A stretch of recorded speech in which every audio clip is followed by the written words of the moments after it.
The pre-workout? Yeah. Yeah, it's really good. This is what I take every morning before the gym. Nice. Like literally, this is what I always use. Pre-workout probably 2 years. Really? Yeah. It's always coffee. You I'll just wait don't- to get chat until you get on. No, we're good. Oh, We're okay. going, bro. We're going. What? Oh, we don't need to put these on? No, I'm going to. You don't have Oh, to. Yeah, okay. I'm going to. I So always we're do. live right now? We're man? live, bro. We're Okay, not what's live, up, everybody? We're not live, but Not It's live, recording. but I mean... Yeah. Okay. Yeah, the camera's live. No, you don't have to wear them. You can Well, if I you might as want. well but- join you in it. Why don't you take pre-workout? It's not that I don't like pre-workout or Mm-hmm. like taking it. I just haven't.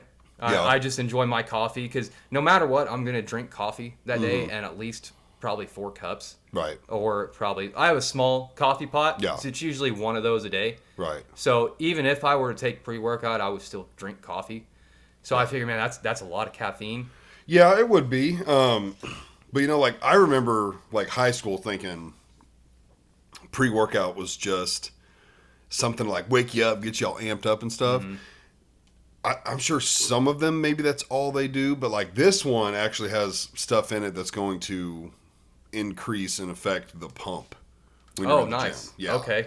So it's got stuff that's going to like force more blood flow into the muscles and make the pump more intense and help your workout. Well, I may have to start getting some pre-workout then, because coffee, Yeah. unfortunately, it Caff- kind of has it's the just caffeine. well, on top of that, it has kind of the opposite effect.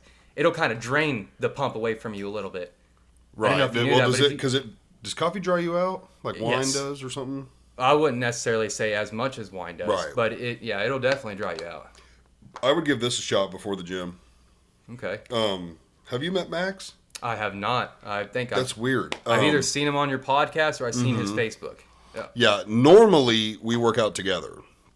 Now the last couple of weeks, like every time I've seen you, those weeks he was going into work early and skipping the gym. Gotcha. But normally it's me and him there. Okay. Well, hey, And even he's the one who owns if this. he's got to work early and can't get to the gym, I'll tell you what he can do. He can still do his dad thinics. What do After you work, mean? he can do his push-ups, his pull-ups, his Oh running. yeah, he can still do that. He's actually got stuff at the gym. Like he's got a little thing on the table by the front door, not the door you walk Oh. in, but the other door. Okay. Yeah, he's got a thing over there. Nice. So if you ever want to give it a try, it's good. Okay. Are there different flavors? One flavor? Watermelon and grape. Nice. Okay. Cool. So there's your promo. I don't even have to do one in my intro. He normally gets a promo at the intro, but he just got one. But yeah, it is good stuff. So Okay. now you sent me a handful of topics. I did. I'm down to, because we can do an hour, 2 hours, 3 hours. We can do whatever. I'm free for a while. I don't know what your timeline is, but Well, I don't have 3 hours. I got got to 4 or pick up my 5? daughters after school, but I have They- at they least. can stay at I have school, at right? least. Oh yeah, I mean I can make them stay the night. It's no big deal. There's got a cafeteria. They'll be all right. yeah, they'll be good. Yeah. No, but I got at least 2 hours, so we are okay. not in no rush. Okay. We can either like rapid fire kind of go through those. We can cover a couple of them. We can start with one and see where the combo goes. Whatever you want to do. So let's just start with one. Okay. Do Don't you work have a on- list or do you remember them? I kind of remember 'em. Okay, because I'll. So wing pretty it, bro. much just we got whatever you want to talk about, whether it's news, religion, working out, anything like that. New hobbies, Okay. your children. Why conservative men are better than liberals. Right. The good stuff. Right, the good you stuff. know. So Before whatever we- you want to do. What was I just about to ask you? Dang it. Oh, before we get into that stuff, talk about your thing you're doing now. So yeah, I am starting a show. Marcum Talks Everything, and that's just it. Marcum talks literally everything, all the way from news, to religion, exercise, nutrition. The exercise, of course, is dad thenics because I'm a dad, and what is dad thenics about? Exercising and exercising with your children. And so I basically just go through all that, or if anybody wants to pick something, I'll talk about it. Funny stuff, anything. I mean, so yeah. So, and that's basically what I do on here. Like, I talk however, about anything. I do. Sorry to cut you off. No, you're good. I do start and end with a Bible verse. I know a lot of my viewers and a lot of Sam's viewers may not be Christians and don't hold that same faith. I don't judge, no big deal. Just be prepared. I do start and end with one because I believe whatever it is you believe in, you should stand up for it. So as part of that, that's why I start and end with one. But all the middle is the cool stuff like the news. Cool stuff. I think faith's cool stuff. But to you, news, funny Trump stuff, funny make fun of liberals, good stuff on there. Good stuff. Like you start with a Bible verse, end with a Bible verse. I start with the key bump, end with the key bump. It's kind of the same thing, but Well, I wouldn't go that far, but yes. I'm surprised you caught what that meant. But what? Hit me with the topic. What do you want? What are your viewers like listening to? As far as what I talk about, like, Yeah. Man, again, it's hard to say when my podcast is like your Facebook videos. Like I've talked about everything. So Well, you could explain to me your weight loss muscle building journey. Because when I've last seen you, man, I don't even know if I can remember. It's been a few years. Oh my goodness! And I'm not saying yeah. you were like super obese, but you just I was not as lean, right. for sure. But Yeah. you've always been a big guy. Yeah. But now you've kind of switched that over to where you're still really big, but you've lean down. yeah. But I mean, when I say, I don't mean just go into the details of how you're there, but what was it that you thought one day, you know what, I want to get back in the gym and Yeah, I love talking about it. So we worked out like high school, football and stuff, and then I briefly worked out in college. Like I'm talking, I don't even know if it was 6 months into college, and I don't know why it fizzled out. It just did. yeah. And then fast forward to now, about a decade later, I had got up to, I averaged about 285. Okay. The heaviest I'd ever seen on the scale was about 295, so I'm sure I probably hit about 300 at one point. But when I saw that, I remember thinking, damn, like, I don't want to be 300 pounds. Like, Yeah. Now, granted, I'm not trying to toot my own horn, but I carry, like, when I was 285, I carried 285 way different than most people. Right. You carry it well. Yeah, you think Yeah. someone who weighs almost 300 pounds, they're having a big old beer belly. I Right. mean, don't get me wrong, like, I had a gut, but Yeah. I also have a big chest, so even my shirts were still kind of straight. It's not like I had a big belly and And shit you've always like had that. wide shoulders. So you Yeah, have wide- still have that broad aesthetic there. Yeah. You're just big. Yeah, just big. So, I mean, I carried it well for someone that was that size, but, like, I remember the transition from 2X to 3X, and again, it wasn't because, like, I didn't fit too well in them. I mean, don't get me wrong, they were starting to get tight, but they were getting tight in the chest, and they were getting short. Oh, I yeah. really needed, like, a 2XT. Right. 2X tall, but that shit's hard to find. So I was like, you know what? I'm going to go up to 3X, be more comfortable. Like, I'd go like this and my shirt would come up. It was just too short. Yeah. So I went to 3X and then, just didn't really think too much about that. But I remember thinking, damn, like I'm getting close to 300. So I would say it was a year or two into our marriage, we decided to do keto. Okay. And I mean, we did it hardcore. We're talking like, I think we had a cheat day every 2 weeks. Okay. Or a cheat meal. It was either a cheat meal or a cheat day. I know we always did a big ass breakfast, but I don't remember if we did the day or not. But did keto, really did it hardcore, and then just pretty much determined like it wasn't a diet I could do forever. I didn't feel sustainable. Didn't feel sustainable. Yeah. Mainly just the cooking and the prep you got to do. I think I did lose. I had lost about 40 pounds. No exercise though. It was just diet. So I mean, I had just leaned down. So when you said you went on the keto diet, was it like the normal keto where it's just based solely on eating more fats and less carb to get in ketosis, or did you go? Okay, so at that point you weren't yet into carnivore. Right, not at all. Okay, Nope. right. I don't even think I'd heard of carnivore at that Okay. time. It was just no carbs, getting into ketosis, like Gotcha. you said. Okay. And then got back away from that. Ended up, I switched to my job and had a job that was much less physically intensive. And, just making stops at McDonald's in the morning, come and go to get drinks, stuff like that. Again, 285, but kind of just stayed there. Like that's where I could eat whatever I want basically and would just hang around 285, give or take 5 pounds. Yeah. And then started working at Steel Tech. Started hanging out with Max, and he was getting into this. Like he hadn't released his pre-workout yet, but I think he had just released it. Okay. And I'd been talking to him, and I was like, man, I've really been thinking about getting back into the gym. And the reason was just for health. Yeah. Like that was the main reason.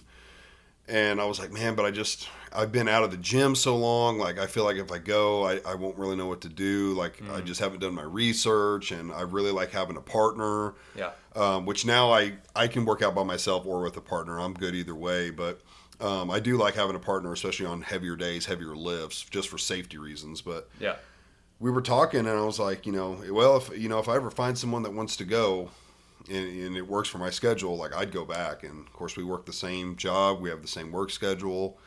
He had not been working out for a while and wanted to get back into it, and he was like, let's do it. And I was like, no, like, you don't have to do that for me. I'm just telling you, like, if you ever know somebody or think about it. He's like, no, I'm serious. He's like, let's start Monday. Nice. And we just did. We met at the gym 5 a.m. and started doing our stuff. And it's been it's between 8 and 12 months. It's probably closer to 12 months now, almost a year, I'd say. Wow. Maybe a little over. I can't remember. And you're still loving it just like when you started? Oh, yeah. Yeah. Even more, I'd say. Good. So started going. I was 285. Now the lowest I've been was 245. Now I'm averaging about 255. Okay. My first cut, it was like a double cut.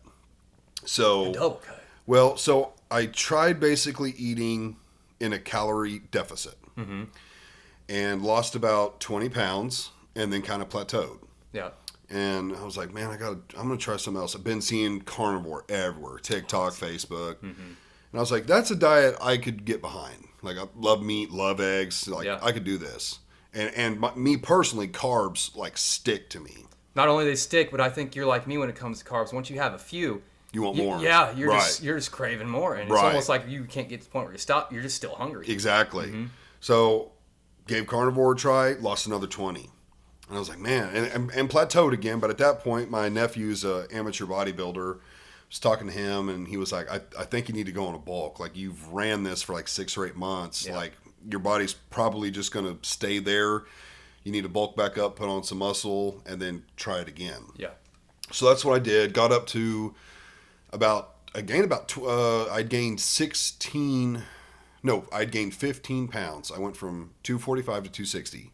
Okay. Went and got the body scan done again. Like, I go and get scanned at the beginning and ends of these cuts and bulks. Oh, you do? Yeah. That's smart. That's a good way to keep track. Yeah. And I'd gained 15 pounds. 8 of it was muscle. 7 of it was fat.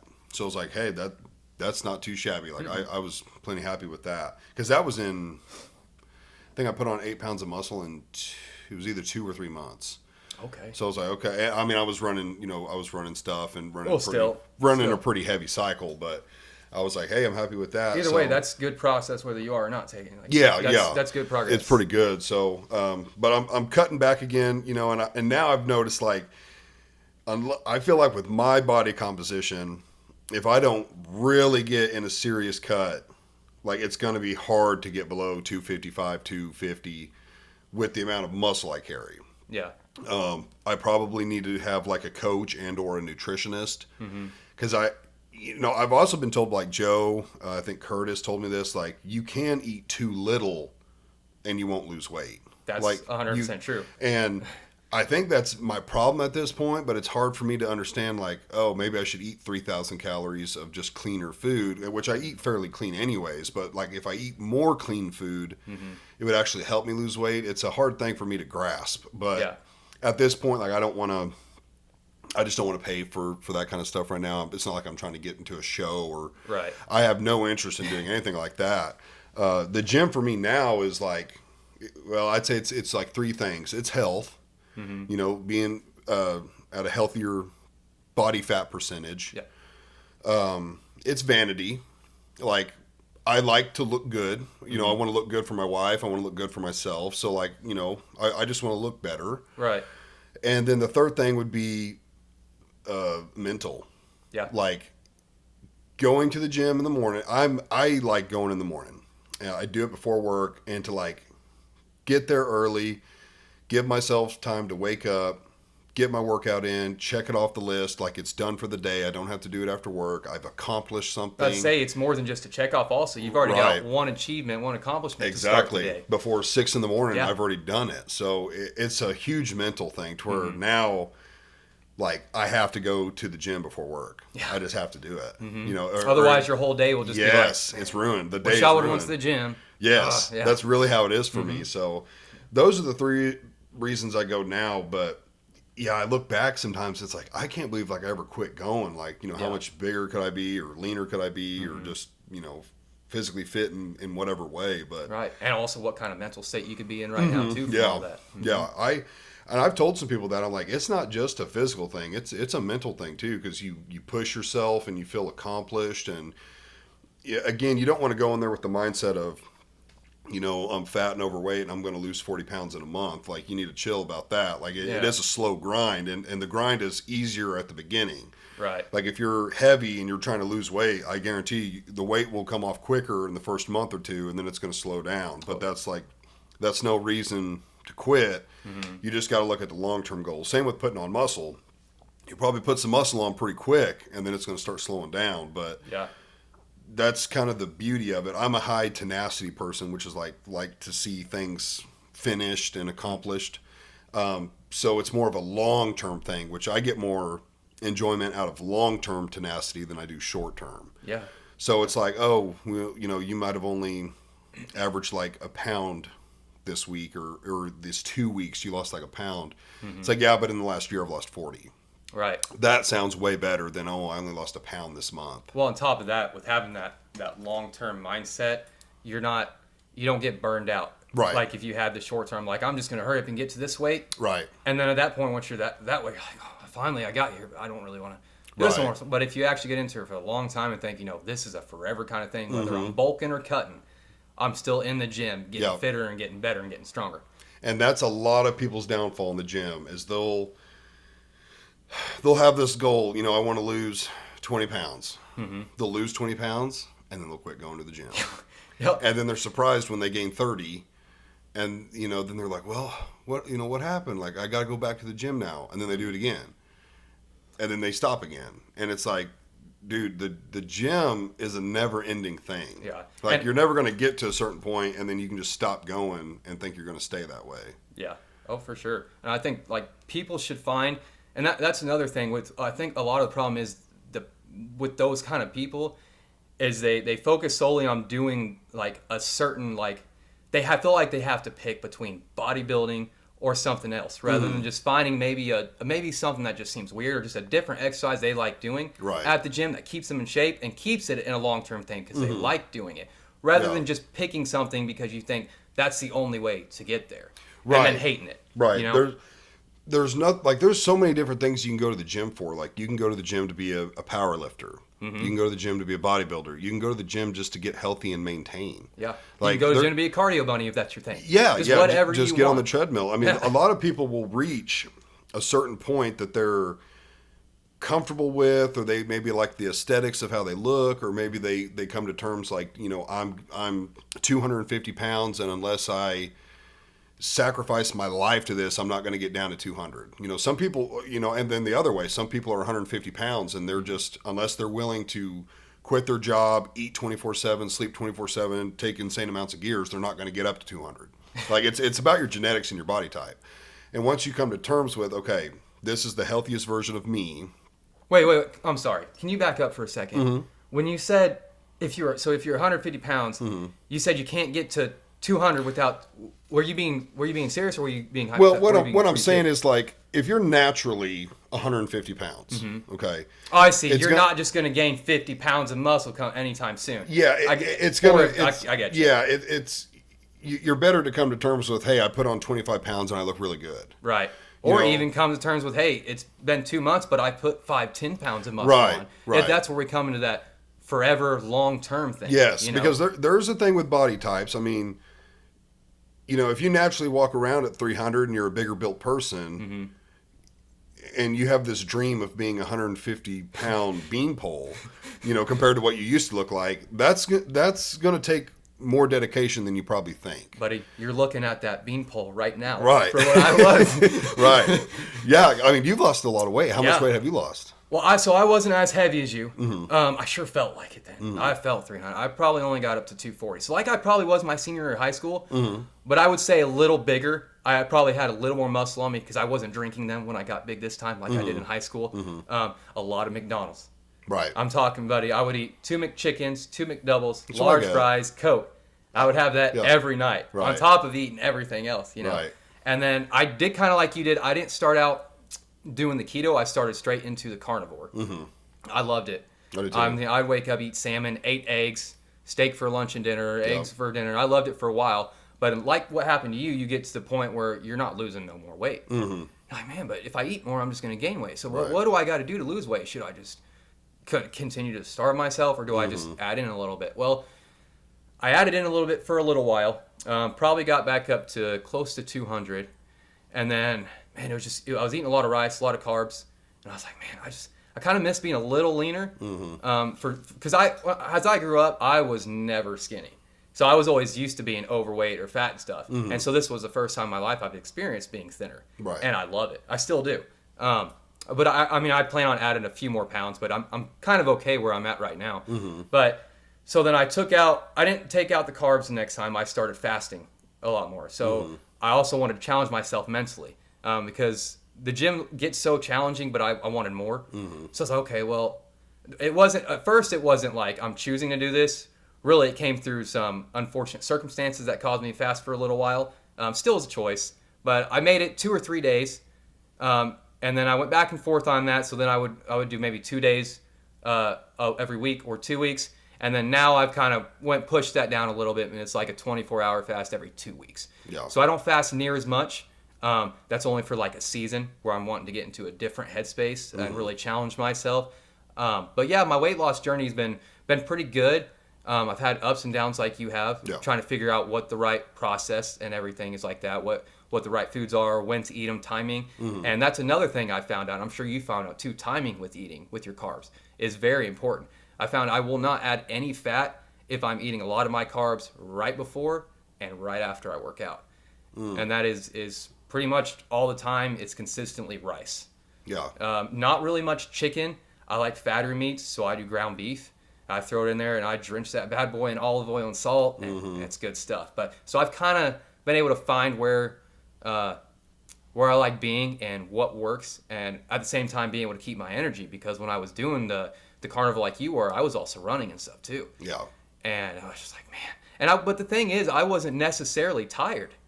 Like, I still had a lot of energy. It's just that I was stalled in my physique and my fat loss goals. Yeah. That I kind of needed to switch stuff around. Yeah. But yeah, thanks for asking. That's kind of how I went. Right now, I'm 180, but that bounces back and forth anywhere from 178 to 185. So that's pretty much where I stay right now. Yeah, I've definitely noticed on the cut versus the bulk, like when I got towards the end of the cut and you're only full of basically protein, very little carbs, you can feel it in the gym. I personally can. It took probably 2 to 4 weeks before I really started to feel it after I started the carnivore diet. Okay. But, it was like, it wasn't a huge strength loss. It was more of an endurance loss, I would say. Really? But I also started to notice the leaning out. Okay. So it's like, okay, so instead of like the first set of bench being 225 for like 12 to 15, you were doing it for like 10 to 12. Like it had come down a little bit, but you could also see more definition. Yeah. So I was like, okay, well that's part of the cut. You're going to sacrifice. Mass moves mass. So like if you're getting smaller, you're more than likely kind of getting a little weaker or maintaining strength. And then I went on a bulk and upped my calories, eating carbs, started running other stuff, and like then it was benching 275. The first set was like 8 to 12. So it was like, okay, like after a couple weeks, I was like, I can feel the bulk is coming on now. Right. So it just depends. Your diet, your training, what you're trying to go for. There's a lot to it. There's a lot that I don't know and understand. Like I get why people want coaches and nutritionists.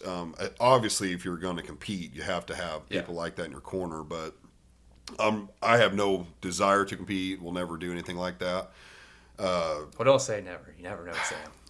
Yeah, I mean, at the moment, that's a good never. thing to say. But you got good genetics. I would say like if I got sponsored, okay, I would do it. But I would need the financial help, to be like, hey, I can't pay for a coach, but if you want me to rep your gym, or a nutritionist, I'll rep the hell out of you, and I'll put the work in. But like, it's just something I don't want to pay for right now. Right. I don't know how expensive it is, but even if you never did, the point is.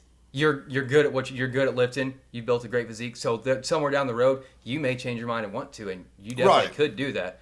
But yeah, that's funny that you said the carnivore diet. You felt like you lost more of the endurance at first than what you did to strength. See, mine was the exact opposite. Really? I felt like I could just fly.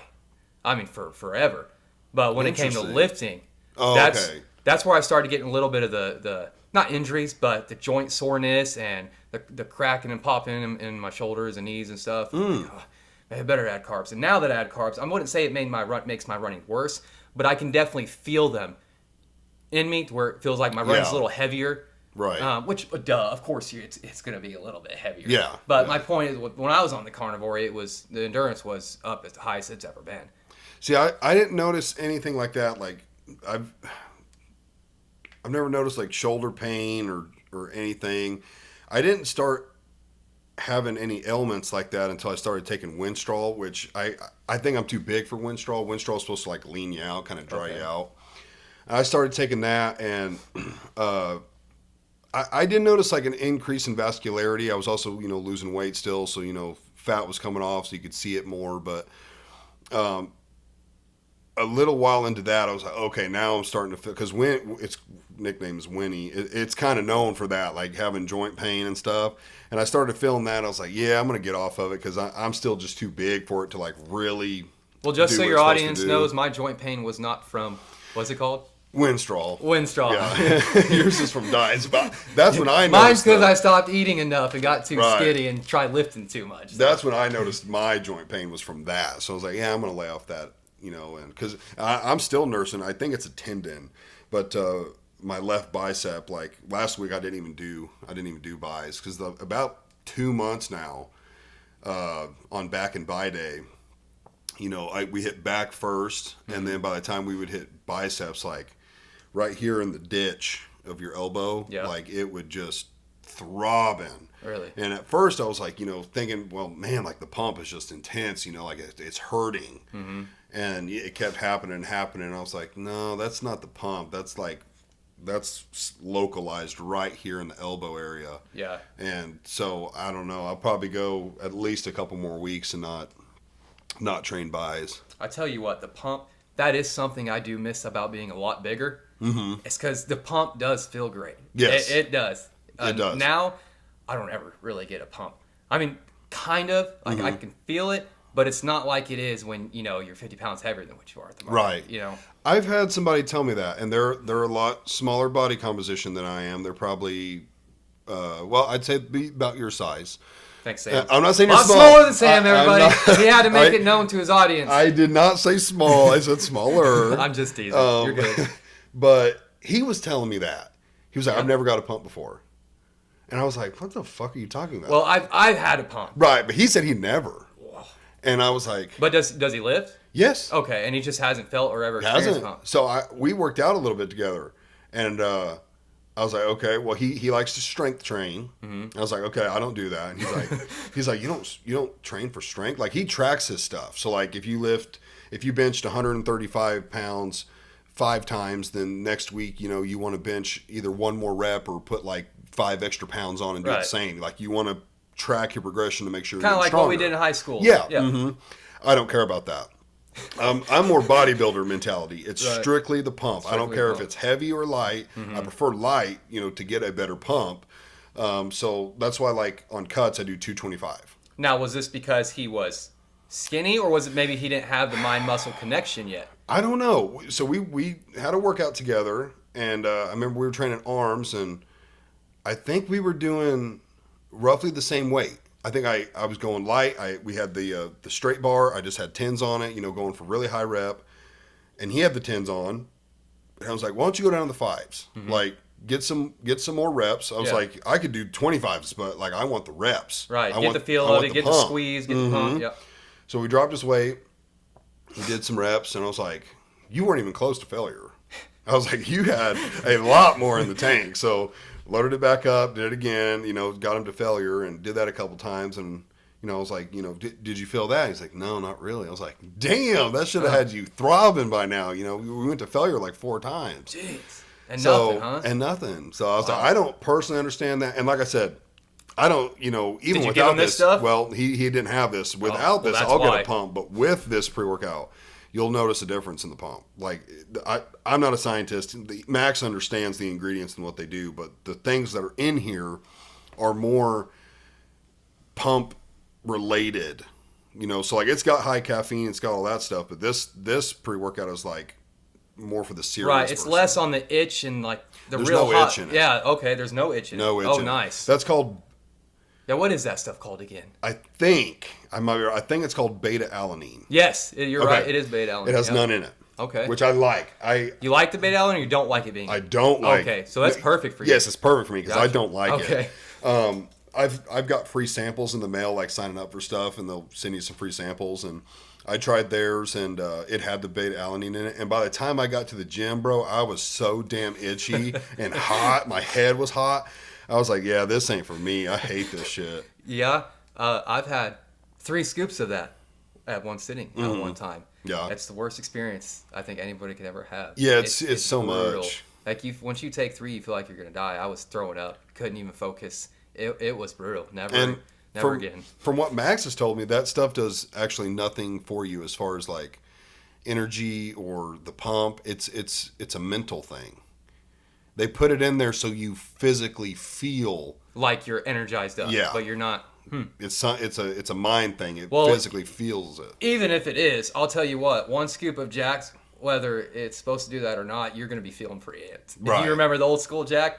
Yeah, I think I took that back in the day. I took one called C4 back in the day. C4, and then there was the 1MR. They had some pretty potent stuff back in the day. They don't allow that no more. Yeah, that's funny you say that. He can get stuff. I have it here. It's not illegal. It's banned.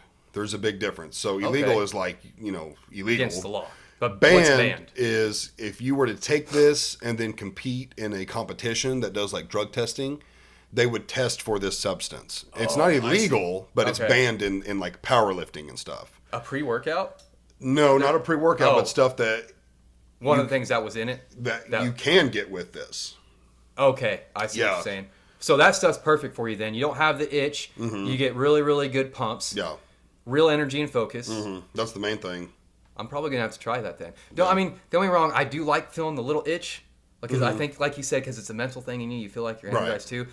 But I don't like it lasting, and I don't like it too much. Before you leave today, I'll give you some of this and some of Okay. that other stuff and see what you think about it. Appreciate it. Yeah. If I like it, which I'm sure I will, I'll tell about it in my next episode. In Yeah, the next show. I'll give you a sample to take with you. Okay, sweet. But yeah, that's been my journey.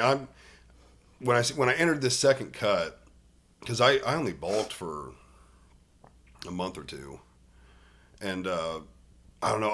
I think I was a little delusional at the beginning. I was like, man, I'm probably gonna get down to like 225. I'm gonna look lean and jack as shit. And I lost like 10 pounds and kind of plateaued. And I was like, damn it, I thought it was gonna come off quicker than this. But I don't know. At the same time, I think I'm kind of man, I forget the term. There's a term when you're basically gaining muscle at the same rate that you're losing fat. Built different. No, there's like a scientific term for it. I can't remember. I know a couple guys that are really into like bodybuilding and working out. He told it to me, but you're not going to lose weight because you're gaining muscle at the same rate you're losing fat. And like at the beginning, it can be really quick. Like you can be gaining muscle really fast and losing weight really fast. Yeah. So the scale's not moving, but you can visually see it. And then in a perfect world, like, months and months, maybe even years down the road, you're still doing that, but it's at a much slower pace. Like maybe you're gaining and losing 2 pounds a month or a pound a month. So the scale might not be changing, but the body is. And that's why it's also good to go get scanned, because when you get scanned, it's like, oh, I've gained 2 pounds of muscle and lost 2 pounds of fat. That's why I'm still the same body weight. Yeah. Like I'm still actively losing weight, but I'm gaining muscle. And that's another type of workout that I don't understand because I don't care to, but like maybe you're just extremely overweight and you just need to lose weight. Yeah. And you're just working out to lose fat. That's not my goal at all. Like I would rather be 300 pounds and massively like just big and jacked versus 180 and like really lean. Okay, Sam. That's I'm the not saying- second time, people, that he's calling me out because I lost weight and I'm smaller than him now. No, You know what I'm that's going to have to not- do? I'm going to have to bulk up for your audience. Come back on here and be like, all right, what's up, small fry? Yeah. Good. That is Great, not what Sam. Because that's my weight, and I'm That's pretty not sure we what already I'm getting talked at. about that on this show. Is how much I weigh. Right. No, that's not what grief. I'm getting at. I'm just saying for me personally, that's what I like. But I think like it's you like being a thinner build now. Yeah. I do. But I think that's a broader aspect of people worrying about the scale. Like whether Yes. you're in bodybuilding, powerlifting, just general health and fitness, Mm-hmm. I don't think you should necessarily really ever worry about the scale. Yes. It should be, how do I look today with my shirt off in the mirror? Yes. Or how do I feel when I'm doing this task or that task? You know what I mean? Yes, I fully agree. I think the only time you should worry about the scale is when you're like If it's like a weight class or something. your maybe. obesity is causing health issues. Okay. You're 400, 500, 600 pounds. Your fat ass needs to worry about the scale. Okay, you need to fast for a month, and quit eating, and you need to be worried about why the scale isn't moving. Yeah. You know, I'm joking, but I'm not. Like that. That's a different situation. That's a different yeah. thing. That's like you're so unhealthy. Because that's it's at the point life-threatening. where if you're that big and then you can't, I mean, there's no point in taking your shirt off to check your physique every day. No. You have to go by, you have to go by the scale at that You have point, to go you by know? the scale. Then you'll see once you get 100, 200, 300, 400 pounds down. Right. Then once you get to the point where you're down there, don't worry about the scale and Right. worry about your physique. Right. But right there with old big broads and stuff, Right. when they're at that point, no, don't worry about. Yeah. You know, Don't worry about how you look. You No, get that you gotta fat get off. on the scale and, Yeah. like Sam said, fast for a month. Bro, you ever seen my 600-pound life? Yes, I have. That- I've seen the clips on Facebook. That doctor is He's so blunt. hilarious. Yeah, Yes. he's freaking funny. Dude, there's this one clip. The chick's like complaining that they haven't been bringing her food. Well, she didn't realize he had put a no food restriction on her because she was like over 600 pounds, and she had been in there, I think, at least a couple of weeks, no food, and she's bitching. You know, they're not bringing me any food. He was like, "You ate enough food in the last 8 years. You don't need to eat for a few months. It's not going to hurt you." This is a doctor telling The doctor- her that. he said Yes, that to her? yes. He's like, "It ain't going to hurt Oh you." my He said, gosh. "You can go a month easy without food." You've had enough for 8 years? Yeah. He's like, "You've eaten enough for the last 8 years. You can go for a while without food." Oh, that's great. I need to go watch that episode. It's then. so good. That's funny. Good. He should be telling them that. Yeah, he's What are they pretty blunt. complaining for? He's trying to help them. Yeah, he's I pretty mean, blunt. it's not like he's forcing them into that hospital telling them Right. they're coming to him for help. Yeah. So if he feeds them and goes off their whims or every little complaint, he's not doing them any favors. He's doing his job by getting them down in the weight. Yeah, they got there, in a bad way by being undisciplined and just Yeah. eating whatever they want. I mean, you can expect them to complain. I mean, they're going to for a while. They Yeah. want their French fries and, Yeah. and microwave corn dogs and all that. Yeah, 2 large pizzas. Oh man. Yeah, that's what one of them would be like. Dude, his breakfast would be like 2 pizzas. Yeah, and like a 2-liter Coke. and- Yeah, it is just insane. Yeah, then one guy, I watched him, he'd go outside every day for the ice cream truck. That was all of his activity for the day. He would waddle outside Waddle. to the front porch my and have the ice cream man bring the shit to him. Like he knew him on a first name basis. He knew Yeah, the menu. he didn't walk to the actual van. No, he walked to the porch. That was it. Oh And he'd my sit down and he'd be like, "I need 2 of them Oreo things," and he'd get a couple bags of chips, Coke. Like he'd get all this stuff, and the guy'd bring it to him. He wouldn't even walk to the truck. Imagine Yeah. being that ice cream man. Oh, that was money. Oh He's yeah, I hitting guess. that, yeah. Okay, well yeah. He's probably pissed when he heard he was going on diet. probably calling that doctor right now. Hey, get that him out of here. This man pays my He's mortgage. my customer. Yeah, I want to send my daughters to a good college. Oh man, no kidding. Yeah, that was his mortgage payment right there. Wow. Yeah, here's the ice cream man. Let me just sit on my front. Bring it on over, buddy. Bring it on over. He's probably eating chips while he's waiting for him too. You Yeah, know? he's a big fella. God grief. Big fella. Yeah. Dude, the last thing about this show, it's such an iconic clip. There's like 3 of them. I think it's 2 sisters and then maybe a husband, something like that. Yes, But the his- 2 sisters. Yeah. No, not those 2 Oh sisters. no, not those 2. Yeah, a different one. Oh, okay. But I think the one guy is the husband, and the woman gets on there, and she's big. I think she was like 8, little over 8. And her number pops up, and the nurse is like, "Okay, you're 807," and he's like, "Damn." Oh, the black guy? Yes. Yeah. Damn. So I'm not racist, but I was just making sure that he knew Yeah. that I knew Oh, which yeah. one he was talking Yeah, about. that's the one. Yeah, Yeah. that was freaking hilarious. He was shocked by how big she was. Oh, I could imagine. Poor that. guy. I kind of feel bad for him. Yeah. That'd be rough. I don't think I could go to the grocery store with my old lady. She's getting that big. No, I don't think she could go to the grocery store. You'd have to get you a truck, pick her up, put her in the back. Yeah. 4-wheel drive. No, Dually. honey, you might as well just stay in bed. You might as well just stay. So you just shut the door and quit going in there.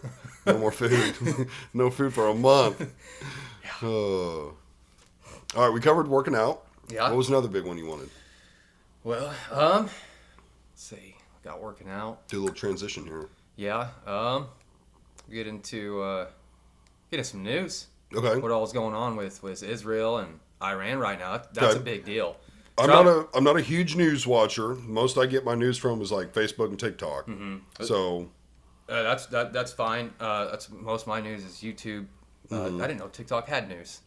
well, I just more got it like recently, people but I didn't. talking about news and what's going on. You. Yeah. Well, it's a big deal right now. This ongoing war. Trump's, and I'm sure a lot of your viewers know what's going on. But Trump.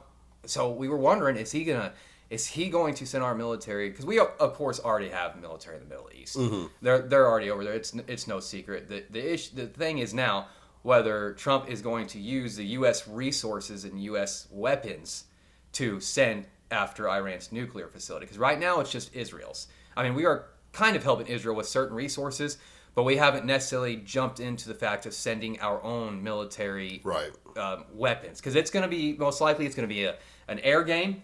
It's most likely not going to be boots on the ground. And it's going to be a regime change. The leader right now of Iran, what's his name? Something Katoli, I don't know. Anyways, he's in hiding right now. He thinks he's going to stay in hiding. We'll find him. Mm-hmm. Just like we did with what's-his-face several years ago. Whoever. Bin Laden. Bin Laden. Yeah. Mm-hmm. Yeah, it's kind of like that scenario. I don't think it's necessarily maybe World War III as big as what maybe people are pushing. I mean, it may, because we have Russia and Ukraine. Right.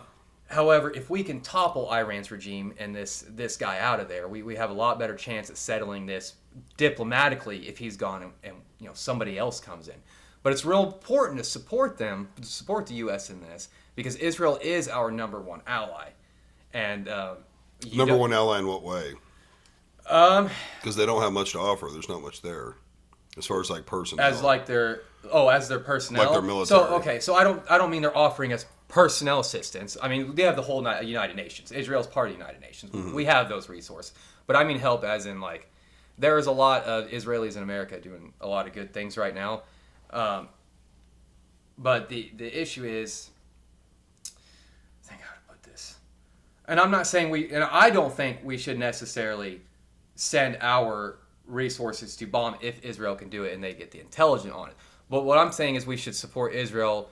For one, it's Israel. Mm-hmm. It is God's chosen nation. Right. Okay, now there are bad people there in the government, just like everybody else. There are people who do bad things. That's going to happen. But still, Israel itself, I'm not saying maybe part of Israel's government at some point it maybe get kind of bad and some leaders need to change. But I'm saying Israel itself does not need to be desolate and destroyed. On top of that, only will it, we don't want it to, it won't. So that kind of another thing from Scripture that gives me hope for it. Right. But it is a real big deal right now. Trump, I think he said he's going to give 2 weeks to make his final decision on whether or not he's going to send missiles or go forward with his approved plans. I'm sorry, I'm not send missiles because we don't know exactly what's in that approved plan. But he was making it seem like it was going to happen a lot quicker than that. But now he's coming out saying it's not going to be a couple weeks right now till he makes that decision, which raises a lot of questions. Why wait so long? Does he think? I mean, is maybe something else kind of going on our way with our Black Ops or Israel's Mossad, to where they're finding the Iran leader who's supposedly in hiding and take him out, then start a regime change and be like, all right, well, now this happened. There's already a new leader voted in, and we'll kind of start from there. Don't know. But it is a big deal going on right now. Right. Also, all these liberal protests. Yeah, I've heard about that. I didn't dive too much into it. I heard there was people doing it like in Monette and Joplin, but the big one was L.A. Oh, it got all the way to Monette? Yeah, I think so. I didn't know that. Okay. Yeah. Oh, cool. Yeah. I know I saw it in Joplin through like Snapchat and stuff. Mm-hmm. But what are they writing about? No kings protest. What's that mean? So the left, and I'm not going to say Democrats or liberals as a whole, because there are some good liberals and Democrats. For example, RFK Jr., our health secretary, who ran for president against Trump, but he dropped out of the race so Trump could win. He wasn't a left, though. He was liberal. Well, no, he ran as an independent. He grew up as a liberal, a Democrat. Yeah, Democrats were also way different back That's then. my point. That's why I'm saying there are some good Democrats and Okay, I see liberals, what like you're the saying. older version, not this new Right. leftist, Right. crazy pedophilic trans nonsense stuff. Yeah. So, anyways, their protest was, you know how bad our immigration's gotten. Well, you know the building that they were all protesting and storming, the ICE building in California or Texas, one of two states. Anyways, so they're protesting because Trump is in California. Trump has sent National Guard to help with that situation. So these protests are calling Trump, saying we don't want a king, as like referring to Trump being a king because he's trying to get illegal immigrants out of our country. Right. It doesn't make sense. Even when you try to explain it, you're like, wait, what did I just say? Because it's just lunacy. Yeah.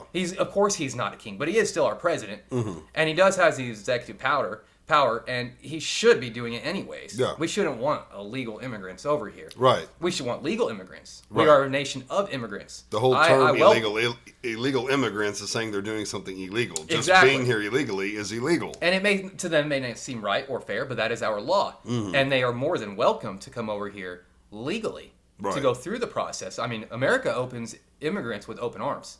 Legal immigrants. Look at Arnold Schwarzenegger Right. and all he's accomplished. He was an immigrant.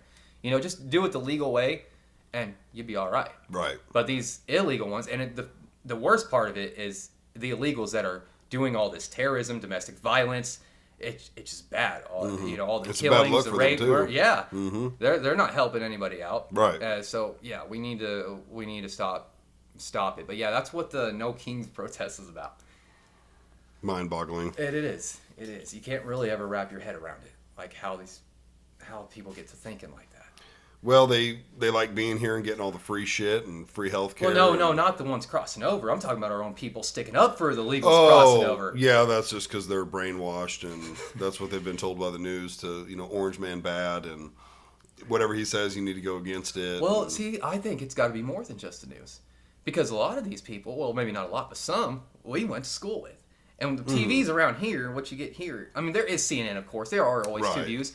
But we're in an area where it's very conservative. So you, at some point, you're gonna hear the conservative, like you're gonna see both sides and be able to make a choice before you decide Right. which one's worse than the other. So, Yeah. but it's something I want to learn one day and study. How do people get to the point where they're stupid. They're just stupid. They're easily influenced. They surround themselves by like-minded people instead of doing your own research and maybe they hate where they're from, and they've That's always true. dreamed about going to the big city. So it's like, well, now I'm a liberal and Well, see, and I've had that kind of dream. I think all of us a little bit maybe thought about maybe living in a big city one day, but it doesn't turn you into a liberal. it might. Well, College is known for doing that to a lot of people. I think that's just got to be something wrong with them people. Oh, I agree. I think it was already in them, and then going to college was like, they're like, oh, now I can be more open about it. Yeah, that's true. And it also depends on which state you go to college in.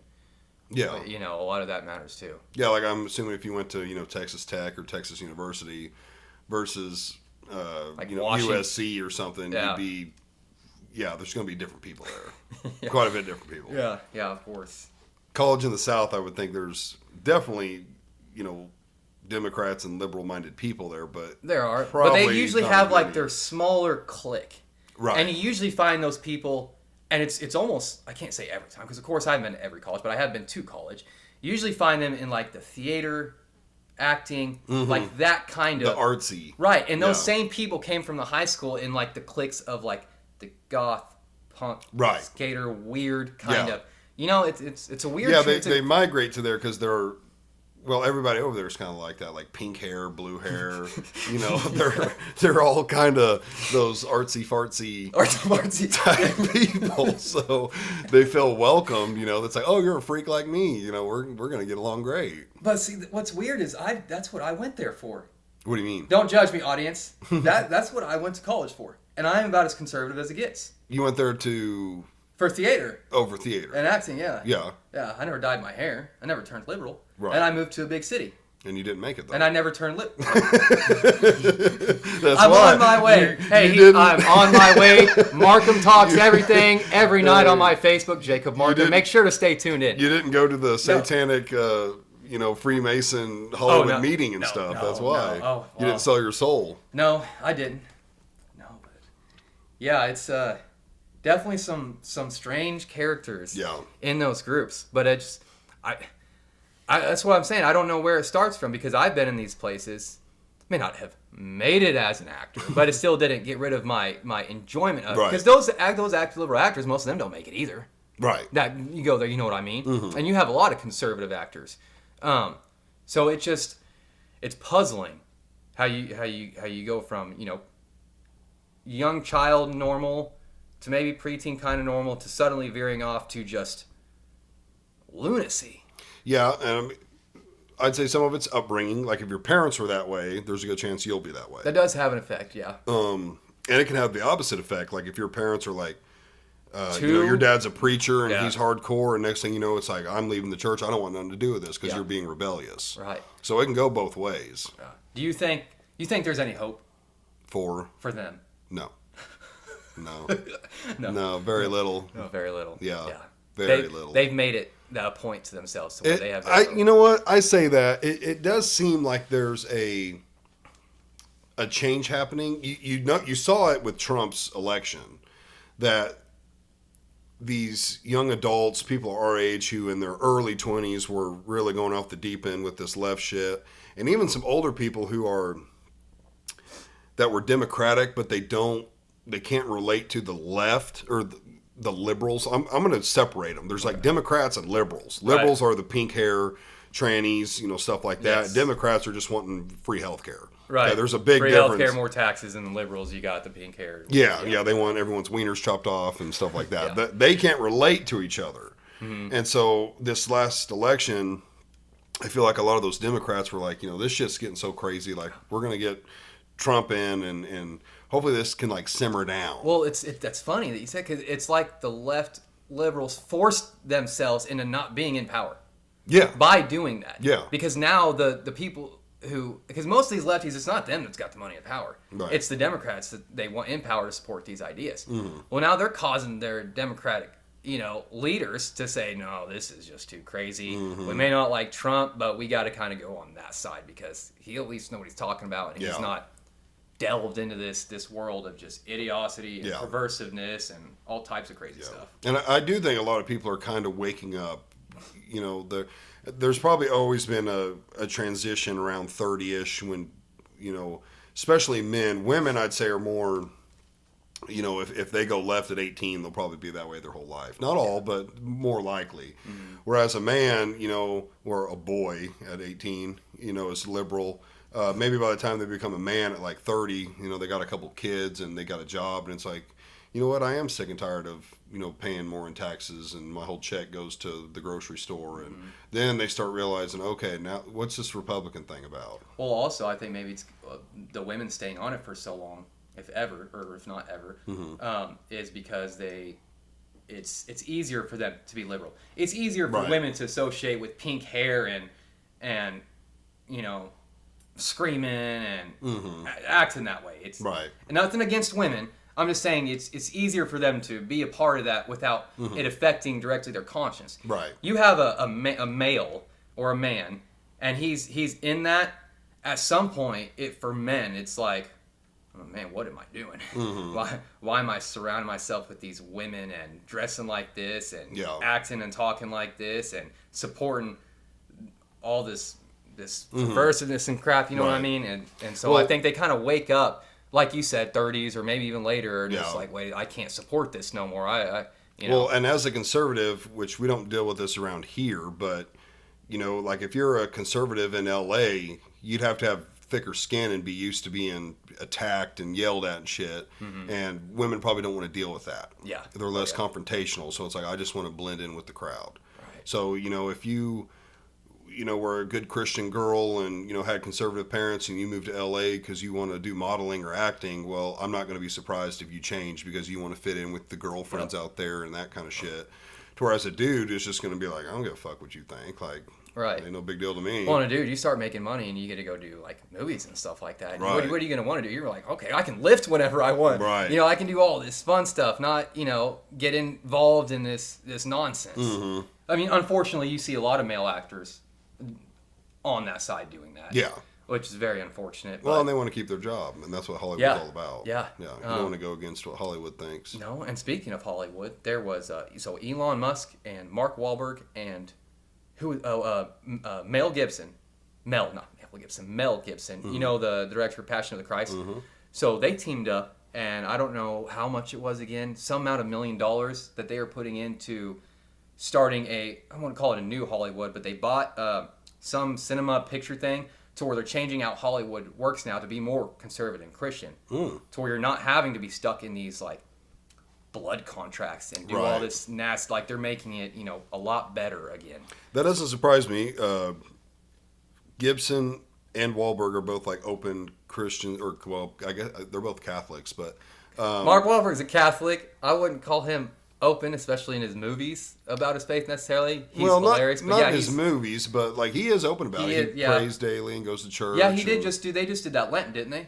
I think he also did a movie where he played a priest. It was based on a real story. Really? Mm-hmm. What movie was that? I don't remember what it's called now. Yeah, I think it was like Father something maybe, but he I'll have to check that out. played the priest. It was a real life deal. I think the priest was like really troubled in his young years, Yeah. and then gave his life over, and like later years, like 30s or 40s or something, become a priest, and yeah, he Very played cool. that. But I'm impressed by him to want to start something up like this, and especially Elon Musk too. I mean, he That's said, surprising about him. Yeah, I because didn't know he's that. been asked about God before he believes, and he said he believes there's a higher power, but he doesn't necessarily give you a specific what he believes in regards to faith in God. Right. But yeah, and then Mel Gibson, of course, the director of Passion of the Christ. Yeah, which he funded that whole movie himself. And he supposedly coming out with the second one. Yeah, the Resurrection.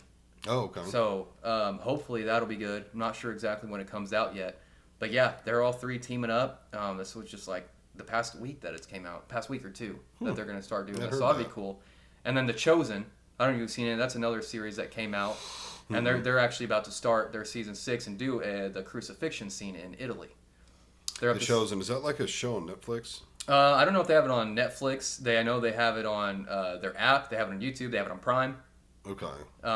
They go live on Facebook on certain episodes in the seasons, like for sneak peeks and stuff, or just to show you an episode beforehand. They're already on season 6. I'll be honest, I liked the first 4 seasons. Season 5, I've only seen one episode because it just kind of came out. It wasn't very good. It was kind of dull, kind of boring. So hopefully it gets better. Right. But there was a lot of Christian controversy. This is why I bring this up with this show. A lot of people were like against it because it's not like your normal Bible Jesus movie. It is an actor, of course, playing Jesus. Then the people all playing disciples. Then you have people all playing like the Roman soldiers, the priest, Caesar Augustus, all this like right there. But it doesn't just do verses. It goes into complete dialogue and conversation, and different settings and scenes. So people are worried, like, is it okay for a Christian to watch this? Because it's not necessarily strictly like just Bible verses on top of each other. There's added in stuff that makes sense. Oh, okay. But nothing added in to contradict scripture, but just so it could make it entertaining as a show. As like, what would he say in this moment or act in this if he was there? Right. And they base that off of how Jews acted, but like were back in their traditions and stuff like that. That seems like that would make sense to me. I mean, I'm imagining he's not like dapping people up and calling them the N-word. Right, yeah. So Christians, don't you worry, you can watch The Chosen. Yeah, it sounds fine. But yeah, Hollywood definitely got rough. Hopefully it'll get better. And I honestly haven't even really seen any good movies coming out recently. Have you? No, I've actually wanted to go to the movie theater a time or two. Like, me and the old lady just go on a little date or something. And I've looked a couple times and it was like, none of this looks good. Yeah. Last good thing was Paw Patrol movie. That was a banger. That was a banger. We actually went and bought that. Oh, you didn't see it? No, I've never seen it. You idiot. No, my kids don't watch that yet. Well, no, I take that back. They've definitely seen it. How old's your oldest? Almost 3. She's seen it before. Okay. We don't watch it here, but she's seen it before. Yeah. They didn't start watching until they were around 3. But that's because my sister has 2 boys that are a little bit older. And so they started watching it. Yeah. And I'll tell you what, if any of you parents out there and want to find a good, wholehearted show for your kids, watch Paw Patrol. It's actually a pretty cool show. Mm-hmm. You got dogs that are like firemen and cops and stuff like that, and they go and save the city. Yeah, sorry to talk about children movies. No, that's fine. But yeah, I mean, I've never seen it, but yeah, that's like the best thing that's come out. we show them like all the old cartoons and animations that we grew up with, like Looney Tunes and all that cool no, stuff. damn, I ain't that old, Marcum. That's like the 50s. I'm older than you, so I know that, but I still watched some of that when I was a kid. No, like what have we watched? We like Shrek. Okay. We just showed her Mulan. I mean, we have watched, I guess, some old ones like Beauty and the Beast. Yeah. You know, stuff like that, Little Mermaid, like all those old ones that, you know, at least I grew up with as a kid. Okay. Like, we've been showing her a lot of those. And Yeah. But Kids yeah, love their Disney movies. Yeah. Oh, man. Yeah. Have you ever seen Frozen? Oh, Yeah. brother, Yes. we love Frozen in this house. I hate to admit it, but I love it too. Oh, yeah, I could cite the whole movie. What? Don't tell anybody this. Mm-hmm. I've watched it by myself before. I think I have too. 1 and 2. Threw it on because I was like, you know, she'll be home soon. It's like, damn, she never got home. I just watched the whole movie. I haven't seen the second one. It's pretty good. I didn't even know there was a second one until They're they told me about it. They're coming out with a third one. Really? Yeah. Yeah, there's a second one. My wife's never seen it. Parker and I probably watched it 24 times. Wow. Maddie's never seen it. But Well, I'm glad I'm not the only parent who's willing to watch children's shows. oh no, I movies, love so. doing that with Parker. Like, you know, we'll just it might just be me and her, or maybe Stella's down for a nap or something, and you know, it's like, you want to watch a movie? Oh yeah. So you know, we'll snuggle on the couch or whatever and watch a movie, and yeah, I love doing that. Isn't it nice just sitting there with your kids, snuggling up with them? Yeah. It makes you feel good as a parent. Yeah, you know? just relaxing and you know, letting them do, because and we don't want her just watching TV all the time. But so it's like if it's just me, that's kind of her time to get some TV time. You know, we'll watch a movie together, and then if Mama's home or something, you know, we're going outside. We're playing on the deck or getting the pool out or whatever. But yeah, that's one thing parents can be careful about. Don't let your kids watch too much TV Right. or be on phones too much. Yeah. Mine, like you, they have a certain window where, you know, I'll watch a movie with them. They can watch a movie, but once it's like nighttime, bedtime, there's no TV. Right. During the day, for the most part, there's no TV. You know, Yeah. it's outside. It's doing stuff. Yeah, Or even that's if what you're we try to inside, do. it's doing stuff. I mean, they got hundreds of toys. Yeah. And stuff to build. You know, and roller skates and skateboards. Plenty of stuff to do. yeah, for us the big thing is books. So like, and Books? books. Okay. Yeah, Stella's just now like, she's 1, but she'll like pick a book up and walk around, and you know, it's upside down, and she's Yeah. blah blah blah blah. You know, thinks she's reading, but Parker, oh yeah, she's a night owl. We'll put them down around 8. It'll be 10 o'clock, and she's sitting up in bed reading her books. Wow. Yeah, just loves books. Wow. So like bedtime, that's what we do. We read a book or two, and there's no TV, no screens, stuff like that. So Yeah. Well, good. can you read? It takes me a while. Like my exercise, and I gotta get warmed up Right, to it first. right. I have to have just blank pages with one word at a time Right. until I can get the whole process of reading out a whole sentence. Right. Oh, yeah. PC education, baby. The best you can get. The best you can get. Oh, I love it. I work with a couple guys. They're from Cassville, and that's always the running joke. Like, we were out to eat one time, and he was looking at the menu, and she's like, "Sir, what would you like to order?" And I was like, "Give him a minute. He can't read. He's got to look at the pictures." Dude, don't. I try to avoid going out to eat with friends anymore. Why? Oh, well, the friends I have embarrass me when I go out. Imagine me going out to eat with Who? lunch with Joe. Joe, I knew So you were imagine gonna back say in the Joe. day, me just going out with him. Yeah. It doesn't change. It doesn't change, buddy. Doesn't Doesn't change. change. No, I love you, Joe, buddy. You're my bro. Oh, Joe. Yeah. Dude. Strong. Dude, strong. So strong. Yeah, it just made me think of some high school memories. We've got plenty of them. You were rowdy. There were so many of us that were pretty rowdy. Oh, yeah. Yeah, there was a Yeah. handful of us that were rowdy. Dude, Yeah. We didn't care. Smith, we Big did- Smith. oh, you ever yeah. talk to him? I seen him the other day at the gym. Talked Yeah. to him for a little bit. I still talk to him quite often. Like even with, like before he started working out there, Okay. we've always stayed in touch. Yeah, I mean, you guys there for a while. You guys rode motorcycles with each other for a while. Yep. Yeah. Yep. You guys Yep. have always stayed in close contact. Yeah, like at my old job, you know, I had lots of drive time and stuff, and hell, he'd call me every now and then. We'd be on the phone for an hour or two, just bullshitting, and Yeah, that's how it is with me and Joe. He'll call me or I'll call him, and we'll just talk about what's going on. I haven't seen him in the gym in a minute. He used to come in at like 5, but I think he's coming in later. And when I seen him, it was 2 weeks ago. Yeah. It was the week before the first time I saw you. It was that Tuesday. Yeah. Yeah, he always come in and goes, "I wish it was earlier, boys." It's like 5:05. He hates being there that early.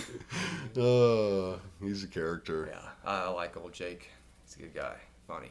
Jake. Oh, Big Smith. Yeah. I was like, Because Jake. I'm who the hell's Jacob, that? he's Jacob, so Yeah. sometimes I just call him Jake. Well, Or Big Smith. None of the Jakes were called by Jake or Jacob. No, I know. I was always Marcum. You were No, I Marcum. know. He was Smith. And Creed. Creed. Yeah. How's Creed doing? Good. Good. Yeah. Man, I miss him so much. We're best friends. I have not seen him in probably like a month. I don't know what he's been doing, but I hit him up a couple days ago.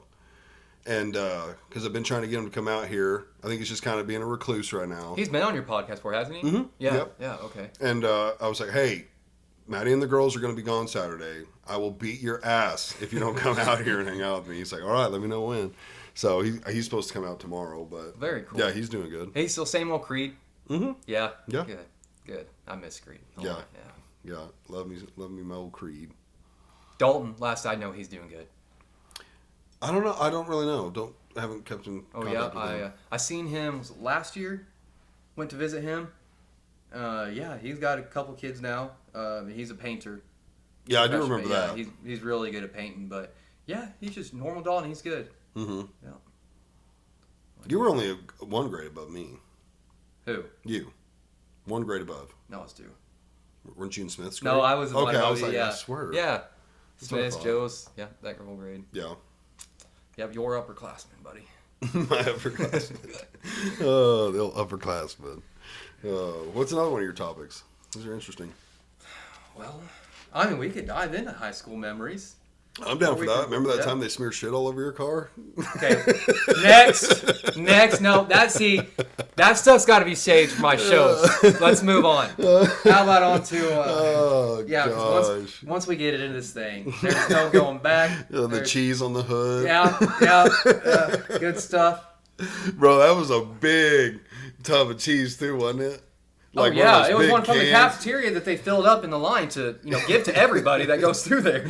Oh my gosh! God, it wasn't no Tupperware bowl. Oh, so good.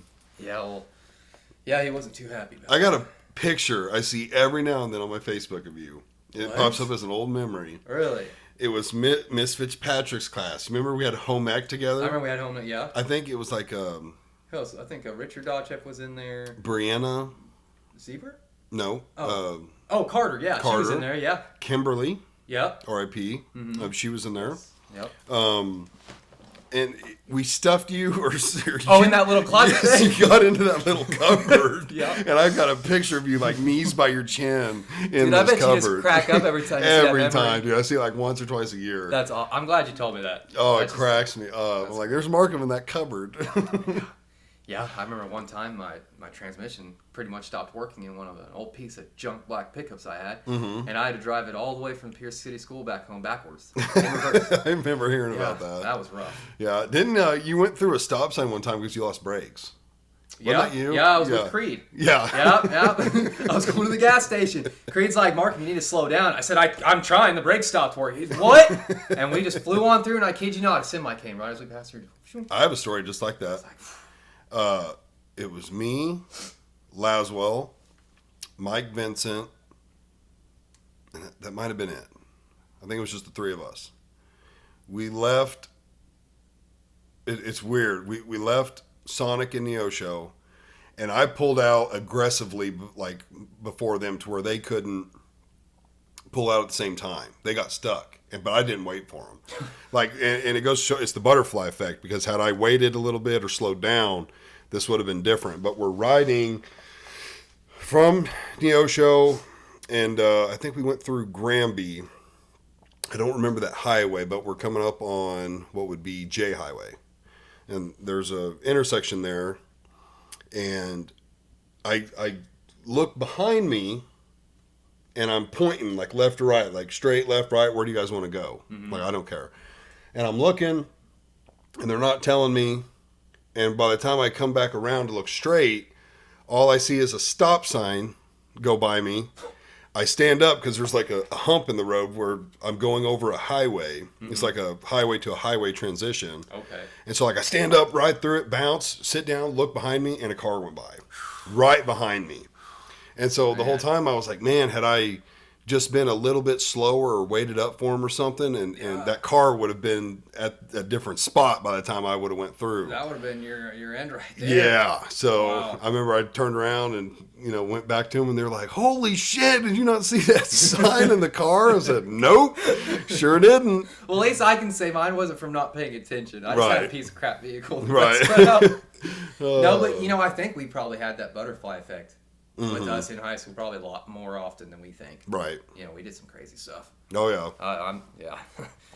But good memories. Lots of good memories. Lots of good memories. Yeah. Yeah. I think about those quite a bit.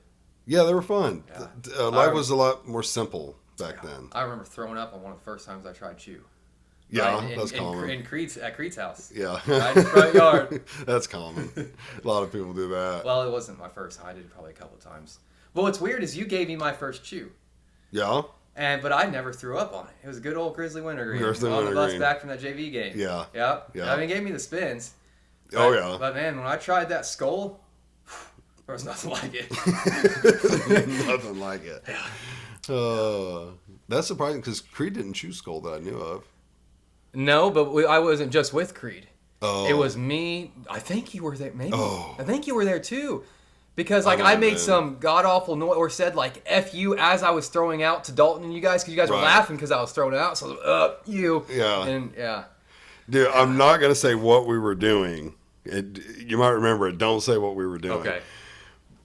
I'm not. I probably would know. I will You know. I You were will the driver. Know. Oh, shocker! Big surprise there, everybody.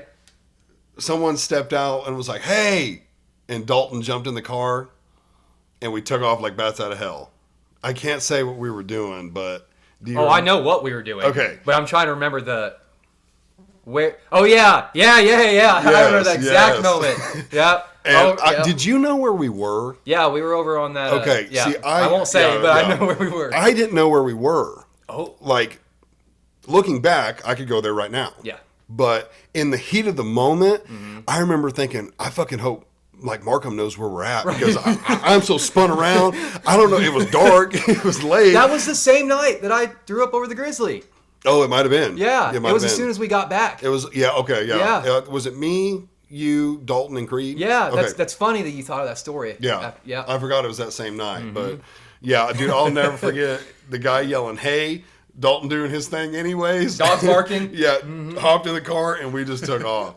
Oh, it was so funny. But I was like, dude, I hope Marcum knows how to get home because I don't know where we're at. Sorry, viewers, we can't say, but there are many that there are. Well, I wouldn't say many. There are a few that know. There is a few that know. Yeah, it was so damn funny. Yeah. Yeah, that's one of the stories I'll never forget. I tell people that to this day. I'm like, dude, I can't say what it is, but it was so funny. Yeah, them teachers didn't care for us too much either. Some of them got along with us, but maybe it's just me. A lot of them didn't like me, especially Mr. Lynch. You remember him? Oh yeah. I didn't care for Mr. Lynch either. Oh, I loved him. Did you? I love making him mad. Me and Joe absolutely love making him mad. So first day in his class, me and Joe sit beside each other. That didn't work. By the end of the class, I can't remember what we did that day, but by the end we were separated. Right. Never allowed to sit each other again. Yeah. First day. Many good memories. I pulled his hair. Not hard. I had that ponytail. Yeah, I just walked up to him one day, thought he'd go, "Hey, Mr. Lynch," and send me to the office. Send me to the office. I also did a. What was the thing you guys would say that pissed him off? What was that? Man, I forgot about that. I just reminded me of something else too. What did we say? Yeah, or well, was it well? Jacob. I mean, he hated that too, but there was something else. There was something else. Man, I'd have to ask Joe because he probably remembers. It's been brought up in the past between. I know I would ask him every day, "Are we doing anything in class today?" And that would really get his goat. Hey, can you give me, dude? Again, this got brought up like a couple years ago. We were like, remember when Marcum used to say this? Can you give me a Destroy the Death Star? Absolutely. Why not? Because I don't know if I could do it. And you know what's funny? I thought of you a few weeks ago or a couple months ago before I even saw you again. Uh-huh.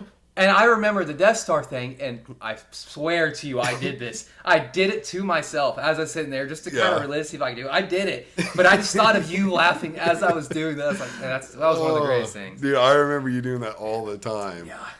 Oh, destroy the Death I don't even. Star. Why did I do it the first time? Dude, don't know how that got started. Somebody had been talking about it, but I don't know why I decided to do it in that voice.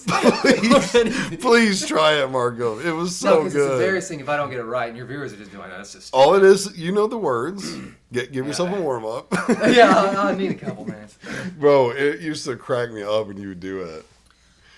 Man, I hope this doesn't affect how people look at me in my show as a mature man in Christianity. This is back when we were boys. Yeah. I don't want to. I don't want to accidentally like scream. Crack. Yeah, crack. Destroy! Is that how it goes? Yes, that was it. There you go. There you go. Viewers. It's only for Sam. Okay. Dude. Oh, I love it. Yeah, that got brought up one time. I don't know. We were sitting around drinking or something, and everyone was like, "You remember when Marcum used to destroy the Death Star?" Because you would yell that shit in the hallway. Oh and yeah, stuff. yeah. I didn't care. Oh, it was so funny. Yeah, high school to me was about memories and fun. And then you would moo. Weren't you the one that could moo? Yeah. Oh yeah. I can't do it no more. I Really? have tried. I can't. I'll like it doesn't. There's like a certain way my throat used to be able to move when I would kind of grunt. Yeah. To where I could hold on to that and let it out and it would stay. And Yeah. Not no more. Can't do And it. I miss that because I would still do it. Yeah. I the would. moo I was don't do funny. destroy the Death Star no more. That's done and over. When do you think But the last one was when you did that? The one I practiced Oh, it you like practiced. several months, and it wasn't even practice. I just for some reason thought about you in that moment, and I was like, I wonder if I can still do that. And I did it, and then I thought of you laughing, and I was like, that's funny. I miss those things. That's funny. If I could do the cow, I still would. But Yeah, those were two funny ones. Who was another teacher that just got on you? French. I literally was going to ask Oh if it man, was I couldn't French. stand old Mr. French. Man, I can't do it no more. But there was something I would used to do behind his back. Mm-hmm. Every time he'd turn around, because we'd write notes, and he'd write on the board, I'd turn around and I'd do a certain gesture to him, and it'd just get people cracking. And then I'd call him a big old, oh man, I can't say it, but yeah, I didn't like Mr. French. Yeah. I remember him throwing my Bible one time, throwing it right on the floor. Nuh-uh. Oh yeah, which I don't even know why I brought to Bible school that day, because let's Right. be real, in my senior year, I was not what you would probably call very Christian. I went off the deep end for a while Right. and enjoyed it. But for some reason, I decided to bring that day my Bible, and I had it right there on my desk, but beside my notes in normal folder and work stuff. He told me I couldn't put it on the desk, but it's not like he asked me to move it. He grabbed it, picks it up, and just dropped it on the floor. And I'm sitting there like, you can't just drop up someone's Bible on their floor, you idiot. I can't stand you. Then he Right. sent me to the office because I made a big deal about it. I was like, fine. I'd rather be there anyways. Prick. Right. Did they say something in the office? No. Yeah. He was dating that girl, though, that made cheesecakes. That was Oh, pretty I don't fire. know. Oh, I maybe don't that was know. after you left. That might have been my senior year. But yeah, Mr. French and I did not get That was pretty along. fire. She made some good cheesecakes. Huh. I'm surprised he found him a good woman that can cook. Almost. I don't think they're still together. I think they broke up because we were all sad we quit getting cheesecakes. He probably threw one of her books. Probably. That's what it was. One of her cookbooks. Can't have this on the dinner table. Boom. That's my grandma's cheesecake book. Well, I'm talking to you about physics right now. Physical science. So What was it? Was it physical Yeah, it was science? physical science. Yeah, I don't Because even Miss remember. Stewart did chemistry. Yeah. Yeah. Yeah, I had her too. Yeah. So I liked her. Yeah. Yeah. I mean, I still got her nerves a little bit. Just because that was one of my goals in high school was to make sure every teacher, like, I'd be okay with them liking me, but I want to make sure they kind of don't like me at the same time. You know? The class clown. Yeah. But Yeah. not necessarily always really the class clown because I never really had funny jokes, but I did a lot of funny things. Remember she used to ride that scooter thing when she broke her leg or foot? Oh, yeah. Mm-hmm. Yeah, we were mean people. We were mean people. I think someone took it and rode it for a little bit. It seemed like it was Bo or something. I mean, they didn't leave her stranded, but they would like get on it and ride it around. Someone just took it over. No, they'd like take it in class and ride on it and stuff. Oh, okay. Yeah. Uh, What else do we have in high school? I didn't like Garner. Not very much. yeah, I never go along with him. No. Street, I didn't mind Street. I like Street more Yeah. after we had a confrontation. We had one confrontation, and then after that, I liked him. You know, even him being the ISS teacher and with me being an ISS so many times, I really liked him. Dude. I liked Street. Oh man. Other than trying to be on his basketball team. That running wasn't for me then. Yeah, I no. had that one for me either. I went to ISS like I think 2 times in all high school, and one was like a day, and one was like half a day. I'll never forget it though. We're in there, and R.I.P. these boys, but the What did you just say? R.I.P. Oh, R.I.P. Yeah, the okay. Keeley. Oh, yes. Koenig. Yep. Okay, one of them's in there. Brendan and Kyler. Yeah, yeah. I don't remember which one this was, but he's in there. I don't know why they would put them in there, but didn't want to do his work, and he had his. He was in ISS. Yeah, he's in ISS, okay. and didn't want to do his work. Oh. He had his aide there. Well, oh god, if you've been in ISS at all, one of the punishments, if you just didn't want to listen and everything, Street wouldn't put up with it. You just stand. Yeah, Street was not he didn't discriminate. It was this is how it's set. Don't care nothing. Right. You're gonna follow. I've seen a couple kids stand, and I remember. I think Jason had first strike was 8:30 in the morning. He stood the rest of the day. It was brutal because once Jason. you stood the whole day. Yeah. It didn't matter if it was 3 o'clock or 8 a.m. And he's not listening, not doing his work, and Street's looking at him, getting on to him. They're kind of yelling back and forth, and he's like, "What are you going to make me do? Stand up?" Oh no! And this kid's in a wheelchair, heavily restricted to a wheelchair. Mm-hmm. And I remember just I put my head down and was dying. Tears kind of coming out your eyes. Yes, I couldn't believe he said that. And Street just looked at him and put his head back down and kept working. Those boys were good boys. Yeah, they were funny. They were really cool.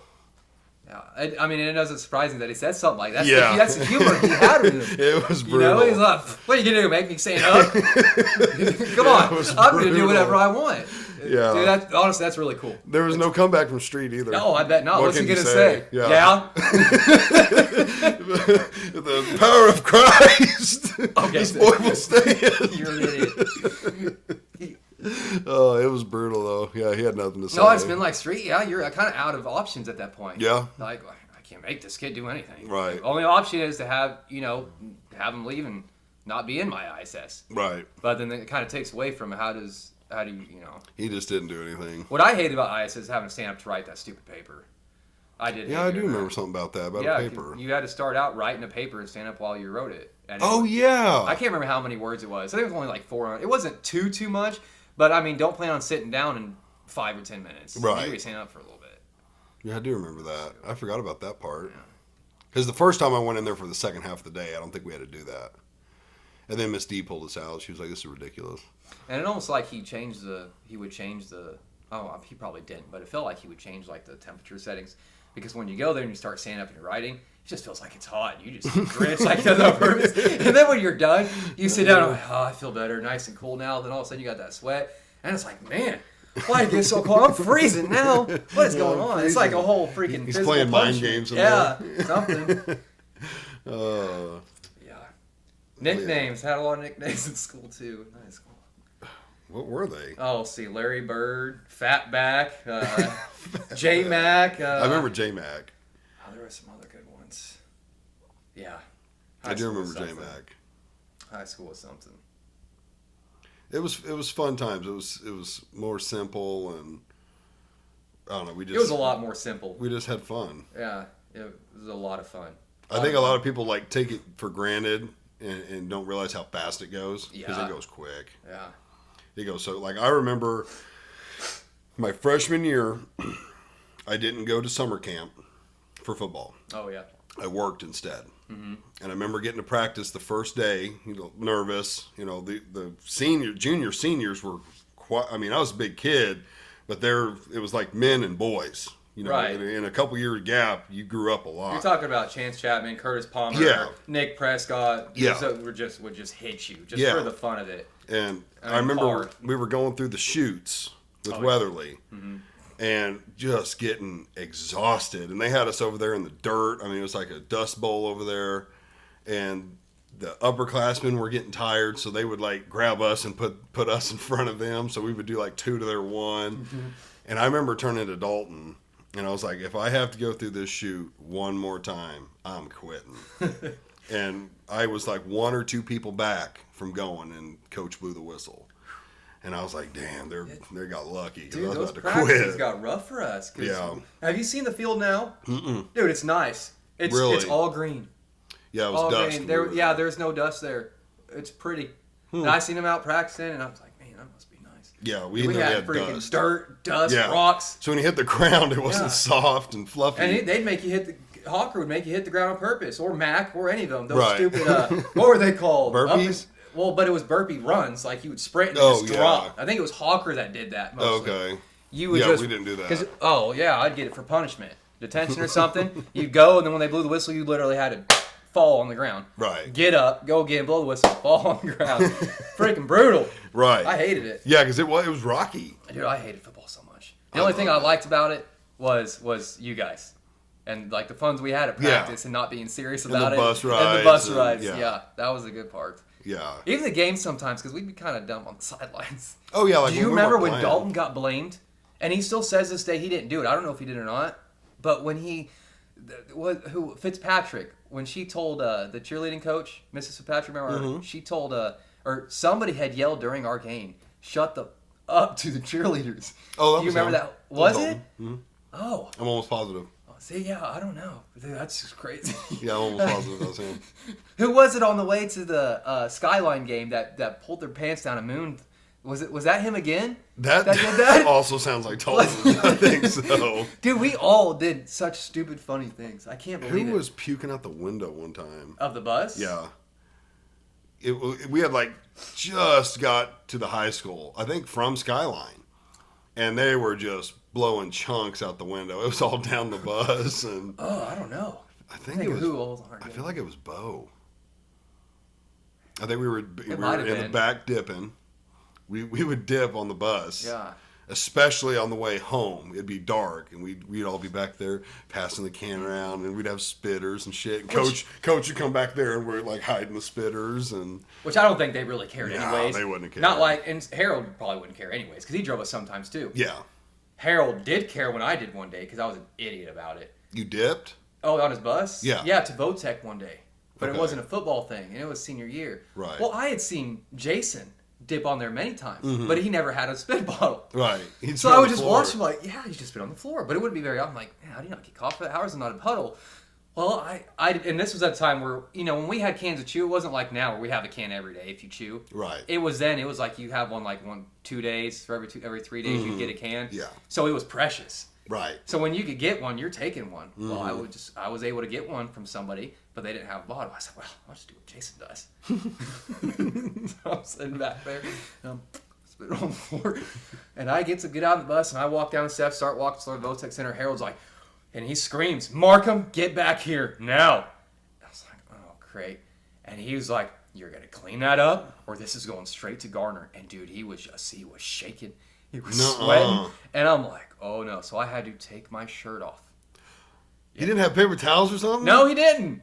He didn't. I didn't. But I was wearing a button-up shirt with an undershirt. Yeah. But so I had to take that off and clean all that stuff. I'm like, all right, never again. I don't know how he gets away with it, but I can't. So I'm not doing it no more.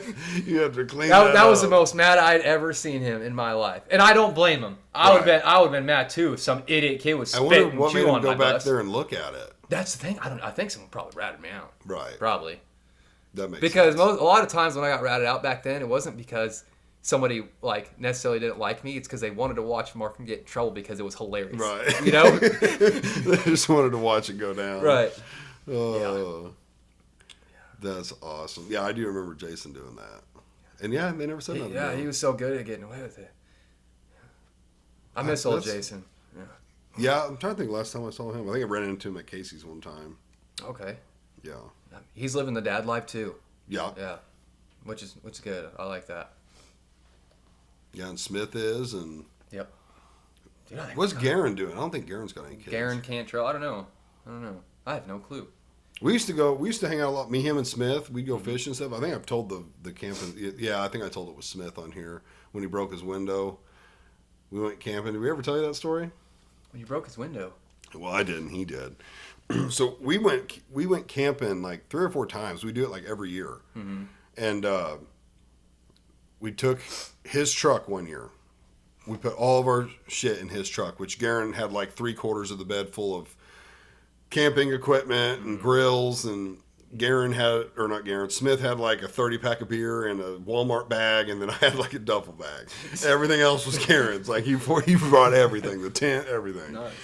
And we get down there, and we're chilling, drinking, hanging out, and we've got a fire going, and I'm sitting there, and I'm like, damn, it's getting kind of chilly. I want my hoodie. And Smith's like, yeah, I want my hoodie too. They're in the truck. So I go over there, door's locked. Uh-oh. We're like, Garen, we need your keys. He's looking for them. They're in the ignition. So we're like, shit, what are we going to do? So we're over there. What did we have?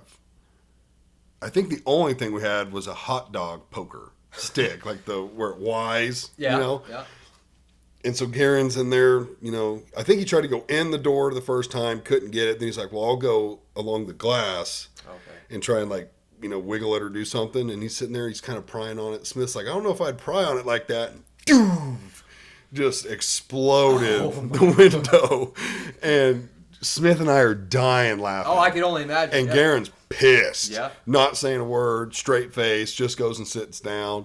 And we're laughing so hard. Oh, Can't believe he just did that. Oh, I bet he was so mad. So to be nice, we go over there and we had like a trash bag and some tape, and we get it all taped up and everything, and get it fixed and go sit down, and we're sitting Did you there just for. say you put a trash bag over to be nice? Well, to Would have been nice, so man. it Saying, didn't get- so it Gary, didn't here's get rained $300 for your window. It's all we trash can do. bag. It's all we can do. So we're sitting there, and I'm like, man, I'm getting cold. And it's like, shit, we left the hoodies in there. Well, the way we had it all done, it was going to fall apart when we opened the door. Oh, wait, you still left the hoodies? Yeah, we still left the hoodies. So we had to open the door, take the trash bag off, redo it. Oh, my gosh. And we go home. I think this is the same trip that I ate a bunch of raw hot dogs that night, just drunk. And I woke up the next morning, wasn't feeling good. I bet not. And Garen's like 20 feet away cooking. And me and Smith are standing by the fire, and I'm just like, blood, just start puking these hot dogs up. And Garen's like, way to go, puking next to the food. I'm like 20 feet away from him. Smith still brings So he's that still up. in a bad mood Oh, there, yeah. He's still pissed. I don't blame but him. We're going home, That's and we funny. get by Walmart in Cassville. And we're going like 65, 70. And it's fall. I mean, it's kind of cool. And I'm like, damn, Garen, it's kind of cold in here. You want to roll that window up? That's the only time he laughed. He did laugh? He did chuckle just a little at that. That's good. Of course, Smith and I were Dying dying. He got a little chuckle. But yeah, he gets home and he's cleaning it up and shit. And he crawls under the truck because there's glass under there somehow. Set of spare keys hanging off the frame. Oh, my God. He didn't know about. So he broke that window for nothing. rough. It was so good, though. You get a little chilly in here. You mind rolling that window up? Right? uh, Yeah, I've had my fair share of broken windows in my vehicle. When old Curtis shot my window out of my car I used to have. shot? Yeah, with the little pellet gun at Joe's. My grandma gave me her old car. It was a red Corsica, and I drove it over to Joe's. Well, we're out shooting a little pellet gun. And I don't know why Curtis had the idea of putting a target either above my car or just straight shooting at the window, thinking it's not going to break. I can't remember which either one, but he shot it as soon as he hit it, just the whole thing, just lightning bolts all over it. Yeah. And I'm like, oh no, what do I tell my grandma? Right. So I'm stressing. I don't know what to tell. I ended up telling her some kids came running by as I was driving and hit a rock with the car. Right. But Sounds legit. I was so mad. I was like, how you... And that was the time Curtis was like really at his peak. Yeah. And, you know, I'm not going to say, you hit my car, I'm beating your aid. You know, like, you will fix this. You Right. will, like, you know, I'm just like, oh, dang it. Freaking had to be him that do it, Dang it. didn't it? Dang it. Yeah, that was stressful. Oh, that's so funny. Dang I it. like old Curtis. Yeah, he's doing pretty good. Mm-hmm. Yeah, lifting hard. Oh, yeah. Yeah, I didn't see him in there this morning. there was another car story that just made me think of that. Oh, I- the window thing? I got a bunch of car I think stories. of your car. Which one? The Jeep getting stuck in the pond? I remember that because I went through the pond too at the truck. The spray paint in the back of my Explorer seats and the cut seats? Yeah, didn't someone cut all your seatbelts? Yeah, JB. Was it Him and JB? Cedric were in the back seat. I can't say 100% sure which of them did it. Right. One of them did it. I think Eric was back there with him too. Just cut all the seatbelts. They didn't cut them completely through. But they did Marcum, and the seats just like ripped through it, the back of the seat. That's another thing I look on back. Not that I don't miss the high school memories, but I look back now, like, why did I even let that slide? Right. You know, like, not because then it wasn't like just thinking of high school memories. It was more like in the moment kind of fun stuff, and I would let stuff slide. Right. But now looking back, I'm like, man, I was an idiot. One, all the stuff I did, and two, letting all the stuff happen that happened in my situations. Right. Because I'm definitely not that same Marcum. But well, the shit on the car was. I had no part in it, but man, when I got there, I laughed so hard. I mean, I could see the humor in it. What got me is freaking put on the door handle. Yeah. But at least it was feces, something easily to get off. Right. Than freaking spray paint or something. I don't know the spray paint one. No one did spray paint. I'm saying better that than like someone. Tagging the car. Yeah. Yep. And it was human too, wasn't it? It's human feces. Yeah. It was old Smitty's. Yeah. It was old Smitty's. That was when we were at a JV game. We were gone. Yeah, we were. Yeah. They did that while we were gone. Mm-hmm. It's still pretty funny. It's one of those things I always think about. I'll never forget that. Yeah, and then somebody ended up telling, because we had Coach Mack at the time, didn't we? Was it yeah. Holt? Yeah, it was Mack, because it was my junior year. So Yeah, we had in Mac. the last year, Mac. Yeah, and somebody told Mac, and it came, and Jacob found out somebody told Mac. So he would come to me, he's like, Marcum, man, you know we're friends. Marcum, you know we're friends. You just, come on, don't say anything. You know, it's just all fun and games. You know how we do things. And I'm standing there thinking, yeah, he's right. We're bros. Don't worry, buddy. I'm not going to say nothing. It's just whatever. Didn't say nothing, but now looking back on it, I just should have punched him. I love you, Jacob Smith. I wouldn't hit you now unless you did that to my car. He listens religiously. Yeah, I love you, buddy. I wouldn't hit you now unless you did that to my car. But you shouldn't have done that. But we do have the memory. We do have the memory. So thank you for the memory, Big Smith. Oh, gosh. Dude, was it his 18th birthday party? Did you go to that? I doubt he invited me. So I don't know. No. Was that the one where someone got hit? Mm-hmm. Yeah. Mm-hmm. No, I wasn't won't mention there. names. I wasn't there. But something similar happened like right before that I was there for with Joby.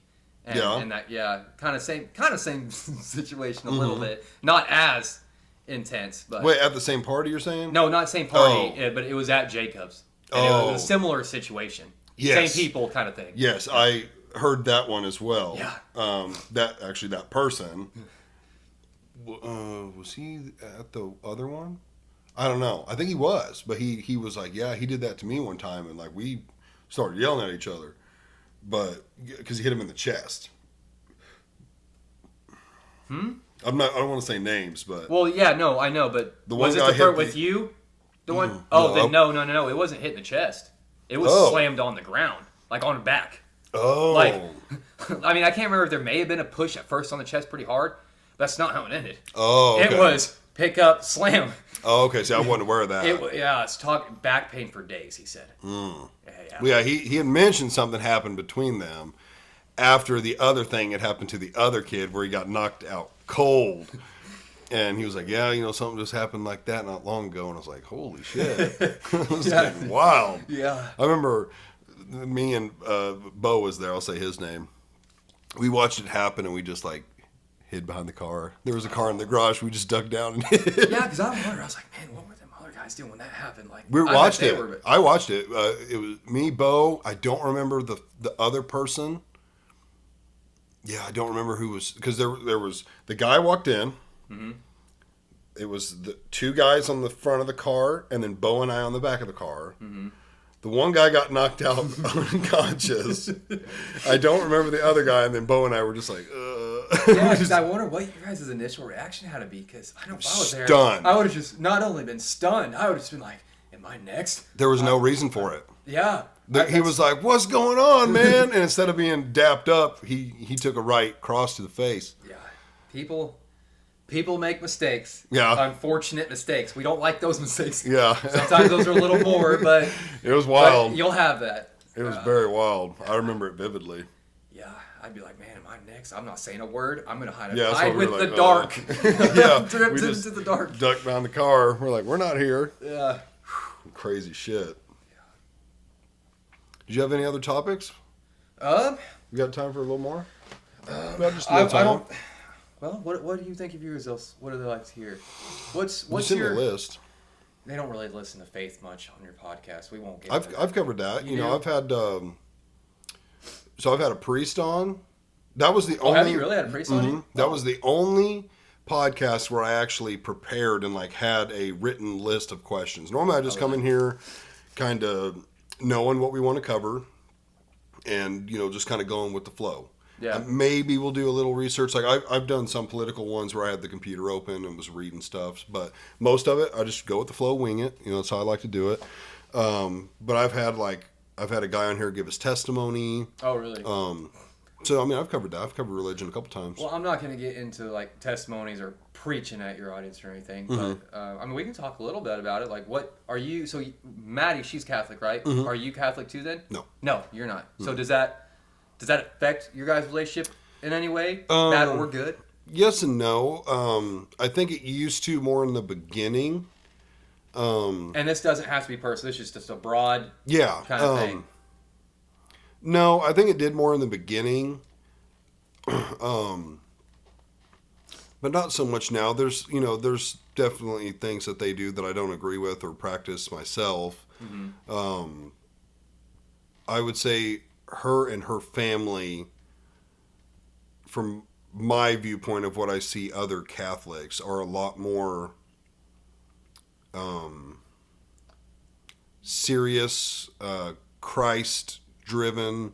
Less on the traditional ceremonial type stuff. Yes. More into the actual faith. Yes, that's a great way to describe it. I've noticed that with a decent amount of Catholics, is they may be a part of the Catholic Church, which may at times not be maybe 100% scripture or have some things that differ or contradict. However, there are Christians you can be in a Catholic church. For example, Maddie, you said she's a good Christian in your family. Yeah. But she's being Catholic, but that doesn't mean that her faith isn't in Jesus and that she's not as much as a Christian as someone who isn't a Catholic. Right. I think that is a good way to describe it, because I've said many times, like, Catholics are not Christians. And that's what I believe. But yet, like my wife and her family, I would say, are Christians in the aspect of the tradition is important to them, but their relationship with Christ is equally or more important, probably more important. It is more important. It is, yeah. To them, it is more important to them. Because when Christianity came out, it wasn't known as just like what we think today is Christianity. It was what the apostles were actually called by. I can't remember who it was by, but it was some leader who wasn't a Christian. But he referred to them as the Christians in the church. And these, their main thing was Jesus, was following him, was faith. Right. So like nowadays, I mean, you have all these different types of churches, and a lot of them may not be on their doctrine for that church per se. Doesn't necessarily mean that's what each individual person holds.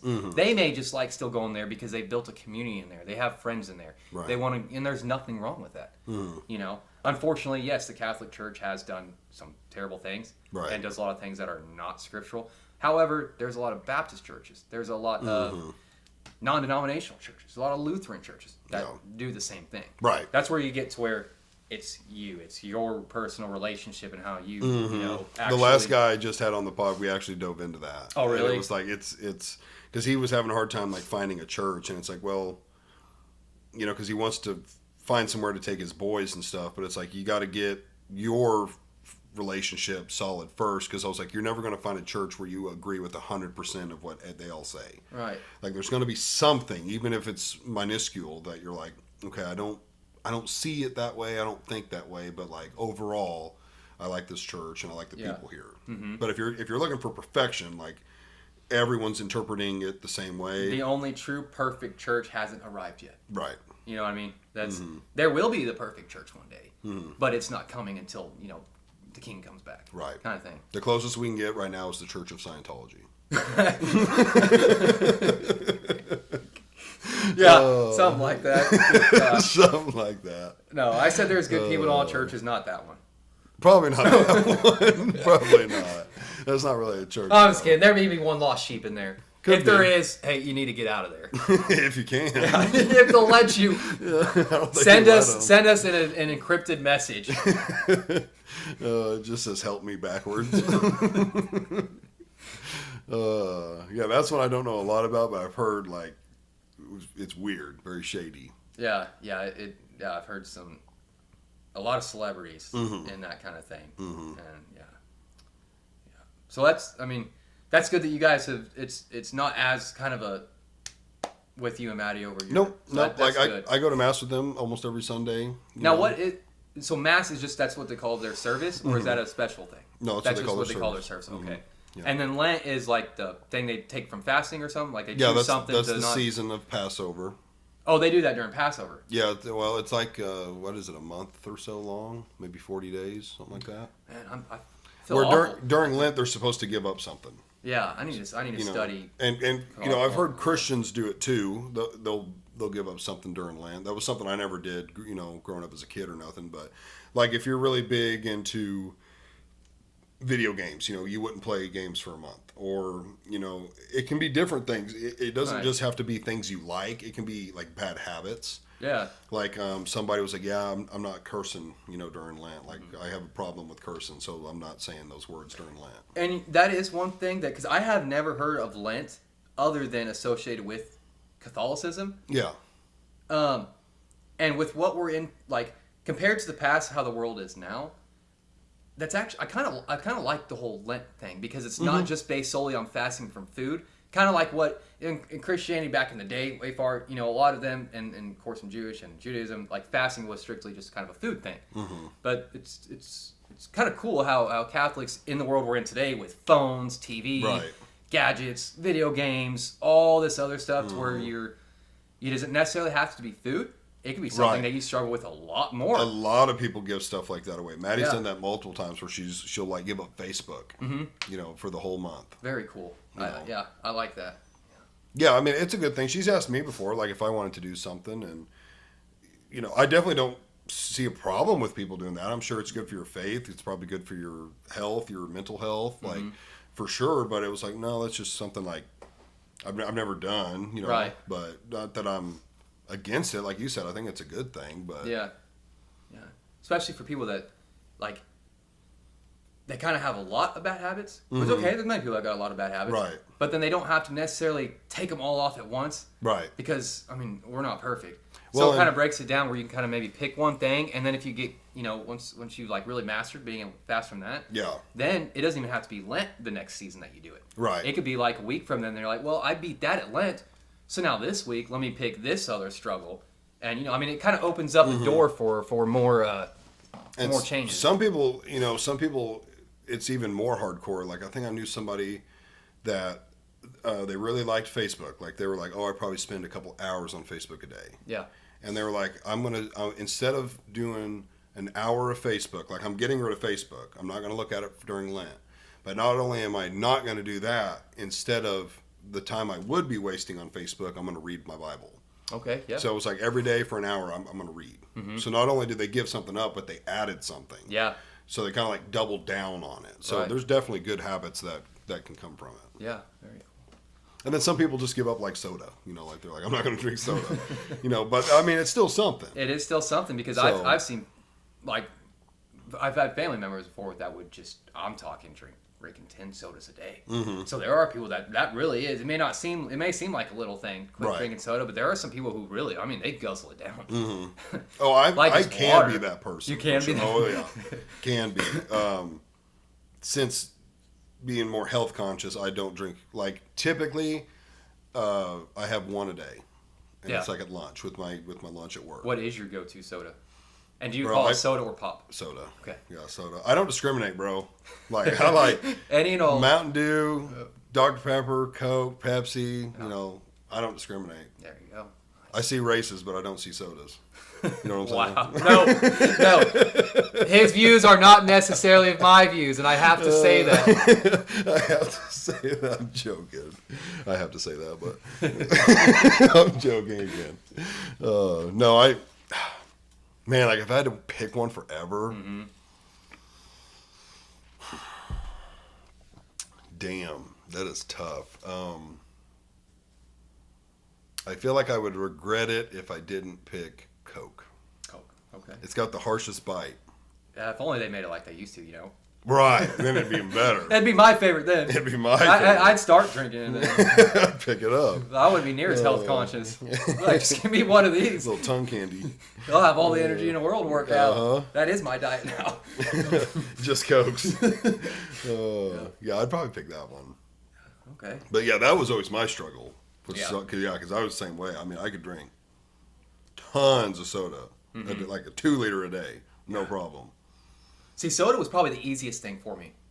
It's the hardest for me. Really? Mm-hmm. Yeah, I haven't even had a soda in a couple of years. Really? Even a diet or a zero? I don't want to lie. I'm trying to think of if I've had a diet soda. Coke Zero's not bad, especially nice and I've cold. had Coke Zero, not anytime. I've tried it in my life. I don't mind Coke Zero. It's a lot better than Diet Dr Pepper. Yeah, there's a couple diets that I remember thinking this is Diet trash. Dr Pepper is just awful. Yeah. Diet Coke or Coke Zero. I think those are the go-to no sugar ones that I like. Yeah. But as for the last time, I don't even remember. It's been at least even for a diet soda. I haven't had one. I'll drink like 2 or 3 times a week. I'll have a Bang. Mm-hmm. One of them energy drinks. But other than that, it's mostly coffee and That's my water. bigger weakness now. The energy drinks? Energy drinks. Dude, I got to where... So as I was starting the carnivore diet, like just starting it, I got to where I was drinking 2 Bangs a day. Sometimes top it off with 3. Those are 0 calories though, right? Or are they not? They're 0 calories. They got like 2 grams of carbs in them. Right. Whatever that's from. Yeah. They're the healthier versions. Right. Considering there's no sugar in Yeah, it. which actually Bangs. I mean, there are like Reigns; those are healthier versions. Celsius's, there's several that are really good. Even some of the Monsters have 0 sugars. Yeah. But Bangs, I think they're probably one of the better ones because they also have a lot of amino acids in them too. I don't know if you knew that or not, but I'm a Red Bull junkie. Red Bull junkie. Oh, Okay, man. dude, those things will get you going. They don't do that to me. I'm not affected by caffeine like that. Good grief. Yeah, like I've literally done this many times. Drink a 20-ounce Red Bull and go right to bed. I'm not shitting you, bro. I've drank 12 cups of coffee before, like as a late night snack. Now, see, coffee I can understand because I almost have to drink a cup before I go to bed now. Coffee, which is weird. So that isn't. Neither do the Bangs. It's more or less I like the taste of it, and I don't drink soda no more. So I'll just get me a good energy drink. But them Red Bulls, at least from what I can remember, because I haven't had one in years, had me going. It was like they don't do that to me. I drink them for the taste. It's strictly the taste. What was the hardest food you had to give up? Well, it's weird. But now you're not really as much giving up. You're more just putting the proper foods in your full anyways. That's the thing. I think we'll go back to dieting. I think with dieting, you have to do something that is long-term doable. You can't just say, I'm going to quit eating carbs and no more soda forever. Okay. And some people can do that and they're fine with it. But I think the biggest thing you need, I'm just kidding. I think the biggest thing you need to do, at least at first, is set restrictions. Yep. So if you used to drink 4 or 5 cans of soda a day, drop it down to 1. Maybe start with 2 and ease your way to 1 or something. And that's what I did. It was like, hey, I used to drink a ton of soda, like 4 or 5 cans, maybe more a day. So it's like, well, let's do 1. It'll be a treat at noon, at lunch, get some caffeine in you, and that's the soda for the day. Well, so yeah, of course. Like, you don't want to just start giving up everything, because then you're not going to last. You'll be miserable. Right. You want to slowly go down. But, so a better question. What food do you miss eating the most consistently? Yeah. I'll generalize it first. Carbs. Okay. Because I do love me some carbs. But I try to eat, eggs, burgers, steaks, even salads, like I don't, this go around on carnivore, like I'll eat salads. But probably one that I really like one of my favorite foods would be pizza. Okay. Yeah. And then as far as ease, which we've quit making them because like they're super unhealthy, but hamburger helper meals. Oh yeah. Yeah, like get 2 pounds of burger, 2 boxes, okay. And make that for the family. Those are so good. They're super easy to make. They taste good. And like I remember, I think I was bulking. I was like, let's have one. You know, like I just started eating carbs again. And I was like, I want a hamburger helper. Weighed it out, did all that shit, you know, to enter it in my food app. And it was like a bowl not that damn big. It was like 2,300 calories. I was like, holy shit. Oh my gosh. Yeah, I couldn't believe it. So I was like, well, I understand how people get fat. You know, you're eating Yeah. your day's worth of calories in one meal. And that But- was like no and bread that- or nothing. Was that like 2 whole boxes though? Not for just me. No, it was So like you're a saying bowl, just your my bowl. portion. How'd you measure that out? Did you how did you know how much was that? Well, I have a food scale, Oh, okay. and then you can like scan. Well, I guess on the certain back things. you can look serving Yeah. how many, and then just think, well, I probably put this many servings. So okay, that makes sense. So hamburger helper. I miss chocolates. Dude, Yeah, I'm a sweet tooth person. I love sweets, but it's something that I don't struggle with. I don't know. Right. I've really gotten this mindset of even if you really like something, it's like, man, but is it going to be worth it tomorrow? You know, when And- I'm 5 pounds heavier, I feel a little bloated.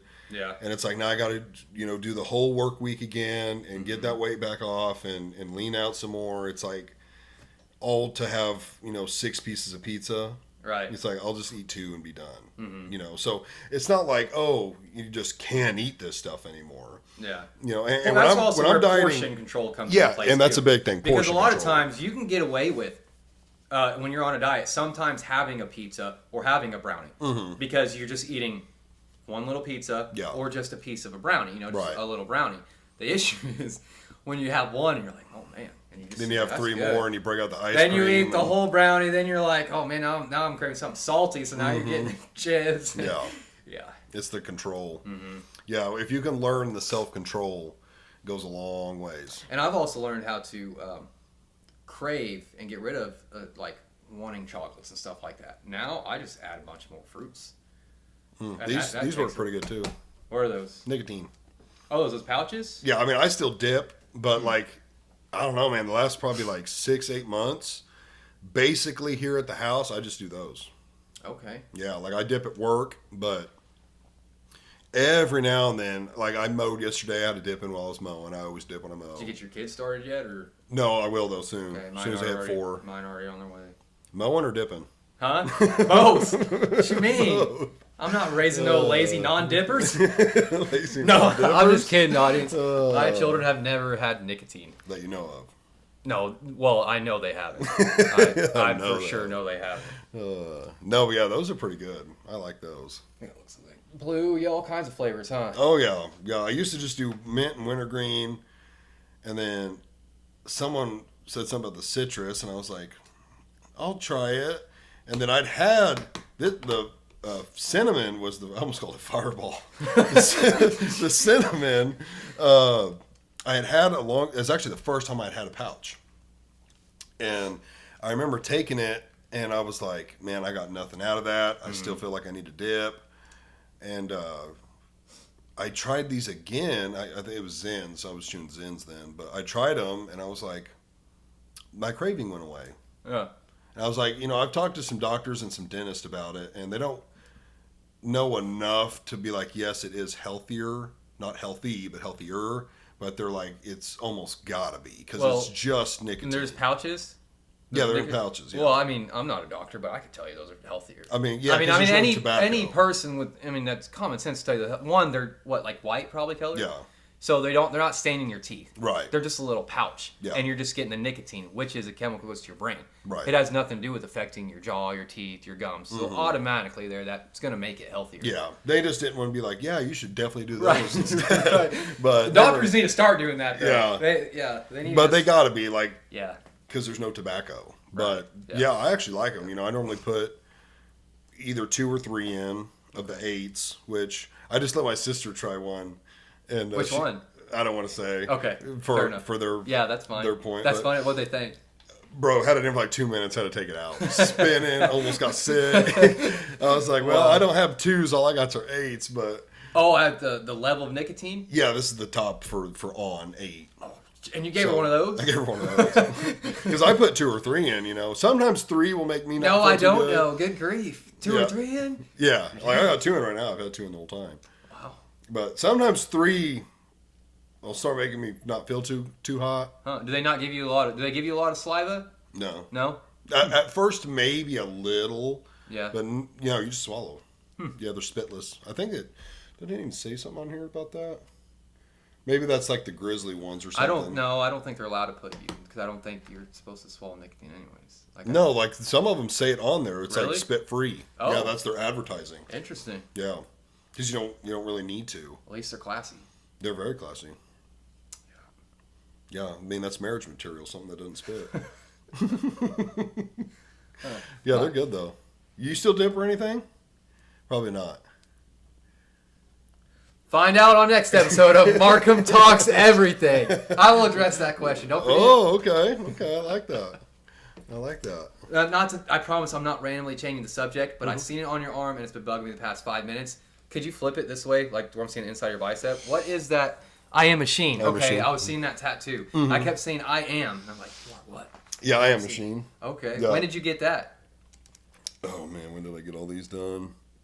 I mean, I got covered up quickly. Like I think in a 2-year span, I went from nothing to 2 sleeves, a chest piece, and a full back piece. But I don't remember. I mean, you told me that at the gym, but I didn't remember even seeing this one right here. Yeah, I mean, when my arm's down, it's kind of hard to see. But that's not new. No, That's been there for okay. Yeah, I've had these for a couple of years. What made you want to get the I am machine? Well, so I remember as a kid thinking it'd be cool to have a mechanical arm. Okay. Like I don't know if I saw it somewhere or what, but I was like, it would be cool to have your arm look like a machine. So it's not based off a song. It is. Okay, it is then. Kinda. It's kind of both. Yes, because Okay. it plays into this. I've always wanted the mechanical arm. And then 3 Days Grace, they have a new lead singer now. But actually, I think their other one just came back. But they came out with a song called I Am Machine. And my tattoos they do have religious meanings. Not all of them, like my hands don't. But like this arm, I've got scripture here. I've got a cross here. Got John 3:16 here. Revelation 21:8 here. God is greater than our highs and lows. Praying hands. Like I've got a lot of religious stuff. My whole back piece is religious. And then the mechanical arm, the idea behind just wanting it wasn't religious until I started thinking like a theme for my tattoos, and it was like good and bad. And so this side is the good side. I got you. And this side's like the bad side. And so I wanted the mechanical arm, and then I remember hearing this song, and the song kind of talks about like not having feelings and it being a bad thing. And I relate to that heavily because I can be a very loving, warm person. I can be a very cold, hatred person. Yeah. And so this is more of a reminder, this I am machine, to not be that way. So it's a reminder. I hope that's not the case for everybody, that they have to get a tattoo to not be. Right. Let's hope for society's sake. But I'm glad you put it under control. Yeah, it's. I mean, just again, kidding. like this is just something I wanted. Like I was like, that looked cool, and then I heard the song and got to thinking more about what I was doing, and I was like, that would make sense, because like being the machine is not a good thing. Right. It's bad to not be warm and It's just a reminder for you at the same time. That's really cool. that's all that one is. Revelation 21:8. You should look it up. Yeah, I will. I'm mad I don't remember by heart right now. That's one of the things I'm not very good at Bibles, trying to remember. No, I Especially can't. Revelation. There are many Bible verses I've memorized, but Revelation's a tough one. Do you have your phone? On the floor. Will it mess up your thing if I get it? No, yeah, grab it. I want you to look it up and read it. Sure, I don't want to mess it up. I know the gist of it, but I just don't want to. I want you to recite it. Yeah, for sure. But yeah, it's a reminder of like not what to do. He's got the Holy Bible app. Absolutely. I'll show you my back when we're done too. That's one of my favorite tattoos. Okay, what was Revelation? What? 21:8. 21:8. Yep.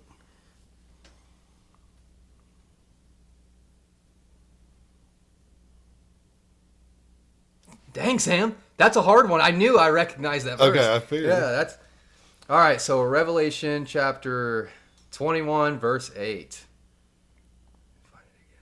But as for the cowardly, the faithless, the detestable, as for murderers, the sexually immoral, sorcerers, idolaters, and all liars, their portion will be in the lake that burns with fire and sulfur, which is the second death. So it's a reminder to not be a bad person. Yeah. Well, in a lot of ways. Don't do bad things. Yeah.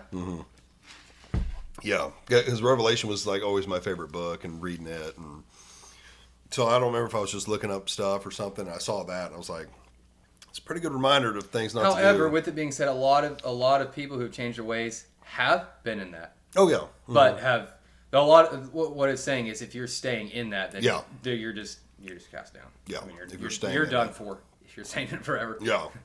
Yeah. But that's all where it comes to that's your choice. You know, you choose that way. Right. I mean, you don't get to choose the consequences in society. Right. Why would it be any different with God? You get He to lets choose you your actions. choose. You know, but you don't get to choose the consequences for those actions. I could choose to go and steal alcohol from a store. Right.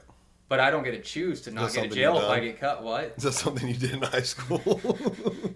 That's a felony, and I'm not answering that. I feel like when you said that, I was like, It just kind of came to mind at first. that sounds awfully familiar. Yeah, we'll go through that many more times. Don't worry, people. I won't lie about anything, but some things have patience to have to get to. Right.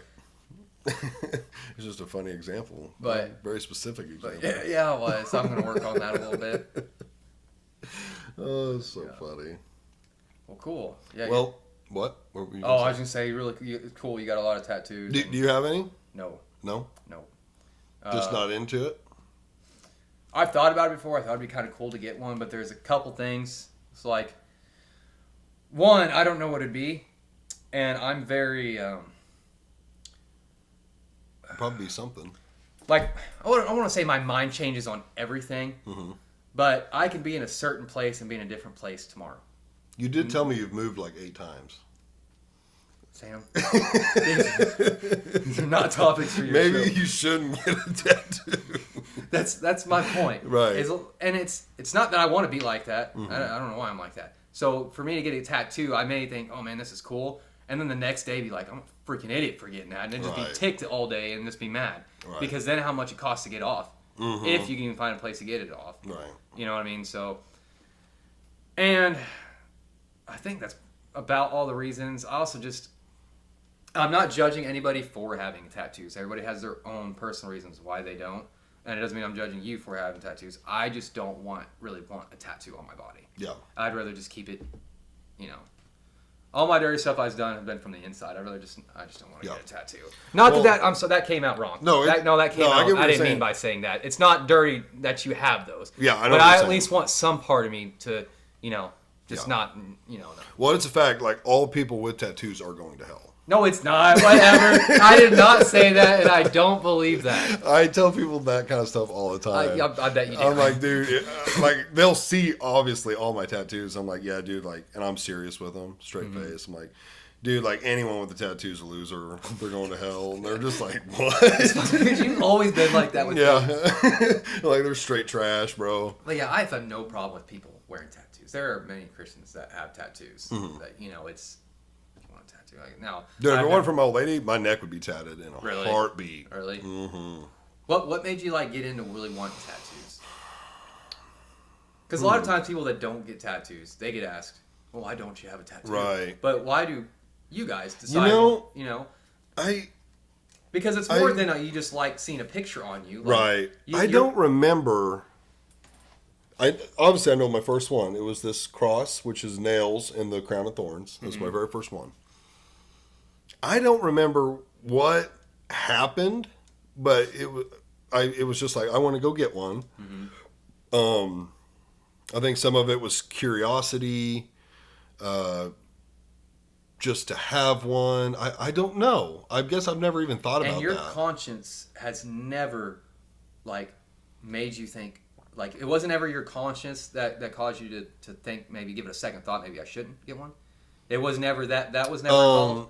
Not in that way. See, no. that's something I wish, I don't want to say I So wish. we go there. It was a guy in the O show.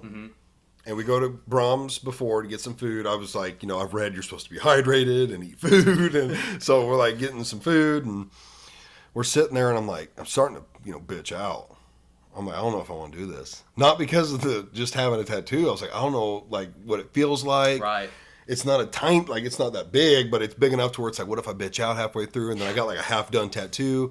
So I'm getting all like, worked up, and Maddie's like, you're already here, like just do it. It's too late. And I'm like, okay. So I go in there, get it done. I'm like, bro, that was nothing. Like, I ain't gonna lie, like they all hurt a little bit, but I way over exaggerated it in my mind. So it wasn't even close to what you thought. No, really. no. I mean, like I said, they hurt, but it was like, I just thought it was going to be the end of the world, for some reason. And we didn't even go all the way around. He stopped like in here, and I ended up going back to him because I was like, well, I wanted to go all the way around. Mm-hmm. And he's like, well, it's going to go through your armpit a little bit. And I was like, I don't care. And that kind of felt pretty good. But I went and got that, and hooked instantly. Like, if it wasn't for my old lady, I would be covered neck down. I'd probably have face tats at this point if it wasn't for her. Really? Yes. You just love tattoos that much? Love them. That is insane. Yeah, got that done. I did this arm first. I worked from like the top down. I think I maybe got the Psalms 22:19 next. Just slowly working down the arm. And then went to a different guy, redid a lot of this arm. It had faded so bad. Oh. So basically did this one damn near twice. And then shout out Cam. I'll talk about Cam. Cam designed this one himself. He did the hands here. Touched up a lot of this. He did my hands, my knuckles. So I got this arm done, and then did the hands and the knuckles. And then went to a different guy and got my chest done. And that was brutal. That was like my top 3 most painful would be, I'm not going to give an order because they're all different, but like the knuckles, the chest, and the back. Mm-hmm. But got my chest done and got my thigh done by that same guy. And then the last guy I went to for the most part, like I went to Cam for he added some stuff to my Chiefs tat. I always touch up the sides of my hand. Anytime I go get a tattoo, I have the sides of my hands redone because they fade real bad. But I had another guy do my back, and I did my back piece in about, I think it was 2.5, 3 months. Okay. I went, no. Oh, that's not? That is a short amount of time for a back piece. Okay. Granted, you could, like, I have seen people claim they, like, did ones in, 10 or 12 hours. But probably, like, the design, like, if it, more or less something without the details. Yeah, probably just a broad, like... Yeah, depending on the details and everything that goes into it. Like, 2 or 3 months is pretty quick, considering I went every 2 weeks. Oh, okay. And would average 5 or 6 hours in the chair. I'd be there for anywhere from 6 to 8 hours. And then, we would take, like, a little dinner break and stuff like that. But I'd say I averaged 5 or 6 hours a time, and I went there for 10 or 11 sessions. Okay. So 50 to 60 hours just in my back. Wow. Of actual tattooing. Probably closer to like 80 or 90 being there. Yeah. But yeah, that was pretty brutal. The back. And there's still a chance I may get one day. Mm-hmm. Just never know. I wish that the reason I don't get one is because I was scared of it hurting. I wish I could say I was scared of needles, that I'm worried about it hurting, because that would just feel better. Right. Me, I don't really know completely why. I know a few reasons why, but yeah, I might get one. They look cool. As far as hurting, I'm not scared of needles. I'm not. Well, some people that are scared of needles aren't scared of being tattooed. Well, that's right, because they figure out it's not as bad as what they think. Well, and you don't really see it. Like, so you talk about people more scared of seeing the needle. Seeing the needle, and yeah. With the tattoo machine, you don't really see it. I mean, it's there. Like, they could show it to you, but it's very small, depending on what they're using and stuff. But yeah. No, I mean it. Like, if you've got something that took 5 or 10 minutes, like, you damn near can't even talk about it. Because that was so short. Mm-hmm. And for me personally, like, the first 15 minutes, it was like you kind of feel it a little bit. And then for like the next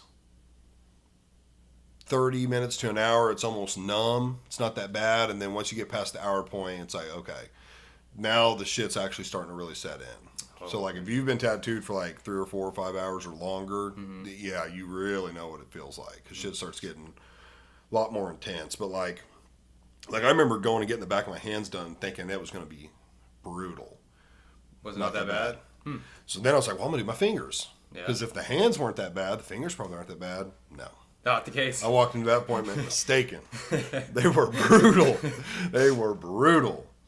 But yeah, it just depends on the person, depends on the location, depends on the size, the detail. There's a lot of factors on it. Like if you just got that, just like a black cross or something, it wouldn't take that long. It wouldn't be that bad. Yeah.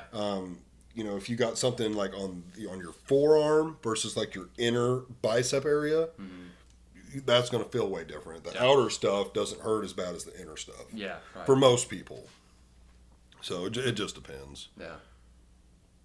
Like I've heard people that are like, oh yeah, I fell asleep during mine. I mean, I was never that person that'd fall asleep. I don't know how you fall asleep unless you went in there intoxicated and passed out. Yeah, to fall asleep during one, I mean, I've been, laying there relaxed, but to say you could fall asleep is like, that's kind of crazy. Because it's not quiet either. It's like... No, it's pretty loud. Louder than that. Oh, okay. Then yeah. Yeah, some of the new,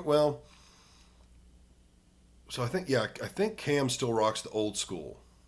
Like the real loud ones. Where it's like got the lines coming off of the electric lines. Yeah, the ones you see in movies? Yes. Yeah, a lot of the new people will use these ones that look like giant pins, and they're battery powered. Oh. Okay. And they're like that big around, like this long, and they just use those. There's no cords going to them. So you don't hear that motor as much because it's just a little electric, battery powered mower. Yeah.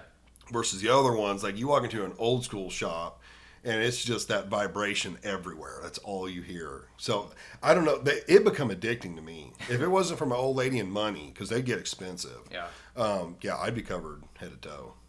Cool. Because there's something about like prepping for it. Shaving. I always ate really good before and would get really hydrated, and then drive there, and you're kind of like antsy to get it, and then the worst part about them is the aftercare. Oh, that's the worst part. Because you have to like have like a piece of like. There's different ways to do it. Okay. Yeah, you can leave like a Sanoderm was the stuff I always used. You could leave that on it. You'd want to wash with like a fragrance-free soap. You don't want to like leave it in the water for very long. Can't go swimming. Like you don't want to leave it out in the sun. You want to lotion it. Yeah. Before you lotion it, you want to put like a Vaseline-ish type stuff. I can't remember what it's called, but. Yeah, like I always took really good care of mine. So like the aftercare was never a problem. It's just annoying as shit, and you have to wait like damn near a month before you can like see like it's a part of your skin.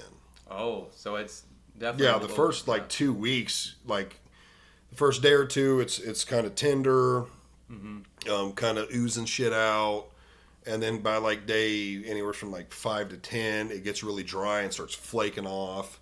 But you don't want to pick it off. You just want to let it like fall off. Okay. And then after that, it's really dry. So you got to, put lotion on it a couple times a day, keep it moisturized. And then, like I said, probably damn near, for me, I always felt like total aftercare done. It was like a month. It's probably more like 2 weeks. Yeah. But again, I was always real particular about it. So it's not like just walking in there, get it on, you're good to go. No. There's definitely a process after that too. Yeah. Well, and imagine having your back done. Oh, you have to have somebody rubbing that shit on you. Yeah. And then when you have a full back done and all that skin's flaking off and shit, it's disgusting. It's in your clothes. It's on your bed. Yeah. Like I remember, what was it I got? It was the first tattoo. And I didn't understand aftercare or nothing. And I woke up the next morning with just black and red shit all over my pillow from where it had oozed out of my arm. Because I didn't realize you needed to keep it covered up. I thought you'd want to like let it breathe. Yeah. But the first night, like I learned, okay, anytime you get a tattoo, it needs to be covered because like blood and ink is going to kind of come out of it. Again, when you have a back piece being done every 2 weeks, like that was my life for 4 months. Yeah, it had to have been with what Was you're telling just- me. Yeah. Having her wash my back with the soap and put the cream on and then the skin flaking off, then putting the lotion on. And then by that time, you're going back for round 2. And then you're doing it all over again. Yeah, that was like 4 months. That's all we did was take care of my tattoos. Wow. Yeah, it's annoying. But you still have plans in the future of more? Or are you about, No. Like I want to add to my chest piece. I want to get like a bunch of flowers and shit like all around the crow I have on my chest and like my wife's favorite flowers and shit like that. Nice. But yeah, like I said, like she doesn't want me to go crazy, like more crazy than I've already gone. But yeah, if it wasn't for her and like just paying for them, I'd be covered. Yeah. Like I want to get one on my neck. I want to get the Eye of Sauron off of Lord of the Rings, that big yellow flaming eye. Oh yeah. I want to get that right here on my neck and get like the. How are you gonna see it? Well, that's The what I beard's in the told. way. That's what I told her too. I was like, you're not even gonna see it that much. Like I always have a beard. I'm sure I'd trim it down, just so I could enjoy it. But yeah, no, I love them. They're addicting to me. Yeah. The process, even sitting in and getting them, and if it's hurting or something, it's just, I don't know how to explain it. You'd have to get one, and then at that point you would either not be addicted and never want to do it again, or just think like, oh, that was okay, or off the get go you're like, oh yeah, I'm getting more. And that's what happened to me. Yeah. I got done with the first one, walked out, and I was like, I'm getting sleeves. I know. I'd either hate it or like it and want to get more. I wouldn't just like and be like, I'm content with this. Right. It's either all right, I hate this and regret it, or wow, I love it. I'm gonna be like you. I'm gonna get a bunch of them. Yeah. Or at least a few. Maybe not a whole bunch, but I'd probably get a few. Yeah, there's people all over the place. They'll get one and never want one again. There's people that have a couple and they're happy. Yeah. And there's some people that just like never stop. Yeah, well, I've seen them too. That just you don't even know what they look like. Yeah, there's tattoos on tattoos. Yeah. And, yeah. I've joked to her about that, like, man, if I ever get bored, like, I'll just black out my arms. Like, just black everything. Which, I've seen people do that. MGK just did that, like, all of his arms and his torso. Machine Did he Gun really? Kelly, yeah. I didn't know he did that. Yeah. Huh. Like, he left negative spots. So, like, it'd be, like, inch wide of area that they didn't black out that, like, wraps around his But the arms rest and is stuff. black? The rest is black. So you can see little portions of his old tattoos underneath it. Okay. But, like, I would say his arms and torso are like 95% blacked out. Wow. He just left very few strips. That is insane. Yeah, he said it was brutal, and that would be brutal. Yeah. That would be very hard. Dude, I'd rather just put my arms and legs in a bucket of paint. Yeah, because you're Good talking. grief. I saw some of the mags that they were using on him, and I mean they're, inch and a half wide, and just rows of needles. I mean they're just they're just packing it in. That's On all top they're of doing. that, dude, he's gonna be laying there for Hours. You'd have days, hours. I mean, that's a Yeah. long time to get that done. Yeah, especially to make sure it's really packed in there and like actually getting covered. Yeah, it would take a long time. Huh. Would not be fun. Why did he do that? Was there any like specific reason he gave? Yeah, or- it was like covering up his old life and like all the stuff he'd done in the past. Kind of wanting, I think, like forget about the stupid things he'd done. Kind of like start over. Okay. Because I'm sure he Interesting. obviously had tattoos from like being probably a hood rat. And not like MGK as we know him now. Mm-hmm. So I think he just wanted a clean slate. That's about all you can do. Either remove them or cover them up. Yeah. There's not much else. Oh, you cut your arms off.